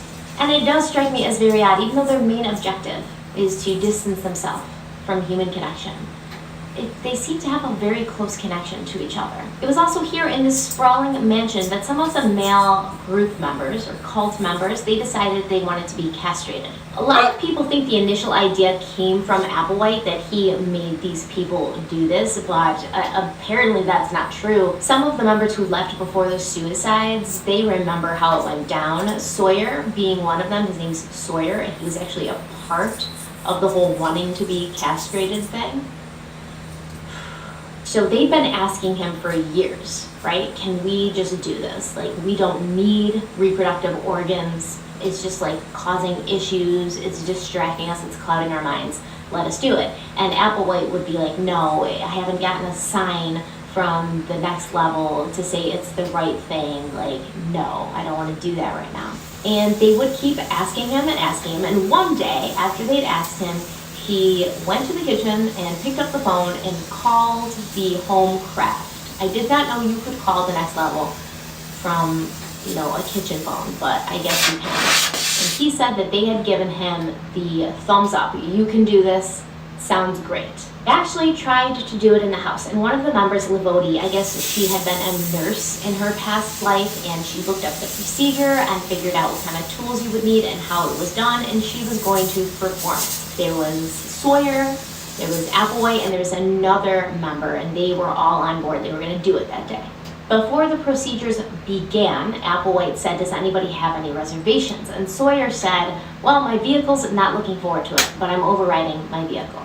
They flipped a coin to decide who would go first, and it was the other group member, not Sawyer, who was going to go first. So he gets on the table, she starts cutting, Sawyer's there for the whole thing. He recounts it very vividly and very Are they like under anesthesia? Like what the fuck's going on? Essentially something went wrong, and there was some swelling and some weirdness happening, and Applewhite freaked out. He started crying. He said, I've done a horrible thing, take me to the police. So how do you think the other 3 people in the room with him at this point felt? This is a man you've been following for many years. The man who's getting his answers directly from the higher level that you've been trying to get to for years. And now he's saying he messed up, he made a mistake, to turn him in, like put the cuffs on. Well, if you're a loyal follower, you comfort him, tell him it's going to be okay, that you're going to take care of everything. And that this is just a test. Because that's what happened. They get a motel room by the hospital, but first they call a priest because they thought the priest would have some experience in these things. What the Why? fuck? I don't know. Of course he didn't. The priest was probably like, you need to call the hospital and get Her some dog's medical licking herself help on because camera. this That's isn't a problem hilarious. that God can help you with. So finally they drive this poor guy to the hospital. He's probably like passed out from pain by now. They drive him to the hospital, and 2 of the group members stay in the car in case anything crazy happens because they were concerned about the legality of what they've done. They probably should have been. And Sawyer brings the guy into the hospital, and they take care of him and, you know, get him fixed up, and he ends up being okay. He actually ends up like thinking it was one of the best things that ever happened to him. He was elated about it afterwards. But then they get back and they tell Applewhite, like, everything's fine, don't worry. Sawyer never ended up going through with the castration. I'm sure that you probably couldn't after witnessing a botched castration. And, you know, he left the cult eventually, and he now has a child that he loves very much. But he says he doesn't feel like he dodged a bullet. He doesn't feel like he made a mistake by wanting that initially. Eventually, 8 men, including Applewhite, would choose to get castrated, and they would go to Mexico, I guess, to have the procedure done properly as it can be done in some place that does procedures like that. And apparently Mexico's not recovery just was long fucking. and Mexico's a very but it's important nice to know place they weren't in doing a lot of this places. for the next level. They weren't doing this in preparation for the next level. They were doing this to make their time on Earth easier. You didn't need that kind of stuff in the next level. You were going to get an alien body that was sexless. You get an alien dong. Oh wait, you no. didn't need Sexless? that. Okay. They were doing it to make their time on Earth easier. The dog to make just stopped resisting licking their itself. natural human impulses easier. In January of 2007, the group ordered 50 arm badges that said Earth Exit Monasteries. In February, 1 month before the suicides, they withdrew $5,440 from their bank account and they took a trip to Las Vegas. While they were in Vegas, they did things that you and I would do in Vegas. They stayed at the Stratosphere Hotel and Casino right on the Vegas Strip. They gambled. They went on a free fall ride kind of thing called the Big Shot. They acted like normal people doing normal recreational things, even though recreation wasn't allowed in the group. Having fun wasn't really allowed in We the won't group. be Especially in a place like around Vegas, too much right? Which you longer. would think would be Oh, just not too much full longer at all. We're just of gonna all sorts of finish Luciferian extraterrestrials. this pipe and then we'll This hop trip and off. similar activities to follow would be Heaven's Gate's last hurrah on Earth. They also kept track of their gambling winnings in their log, the log they wrote everything down in, and they won $58.91, and they found $2.28 in change and $20 in bills, also logged.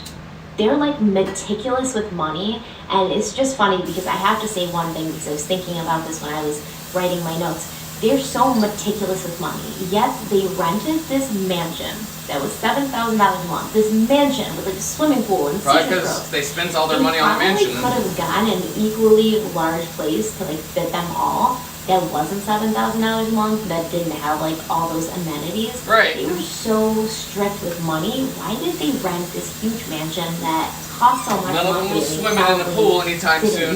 It's just some more of those inconsistencies that you see with Marshall Applewhite through his life. Some more of the hypocritical thinking where you say one thing but then you do another.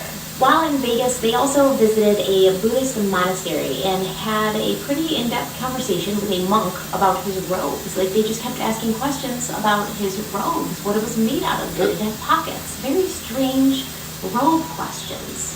On February 20th, they purchased yards and yards of purple and black fabric that they would fashion their new uniforms out of. They would only be wearing these uniforms once, the day they departed from Earth. But they kind of assumed it would become a media frenzy, and that hundreds of thousands of people all over the world, maybe millions of people, were going to be seeing them in pictures or on video. So I mean, true. Their best. Those pictures 1st, they purchased are very, very 39 famous. pairs of Nike Decade Edition sneakers. Yeah. With the white Nike symbol on them. These were to be worn only once. Special edition Nikes. The day they departed Earth. Apparently, Marshall Applewhite chose this style because he liked how they looked, and he got a good deal on them when buying them in bulk. But weeks after the suicides, Nike would announce that they were discontinuing this style of sneakers. They skyrocketed They made a statement in to price. Abby saying the deaths were a tragedy, but they had nothing to do with Nike. These shoes have You know what's actually fucking turned into hilarious? quite the collector's item. Are they gonna going show 'em? for up to $7,000 on eBay. In March, they changed the inscription on their armbands to Away Team, one last nod towards their favorite television program, Star Trek.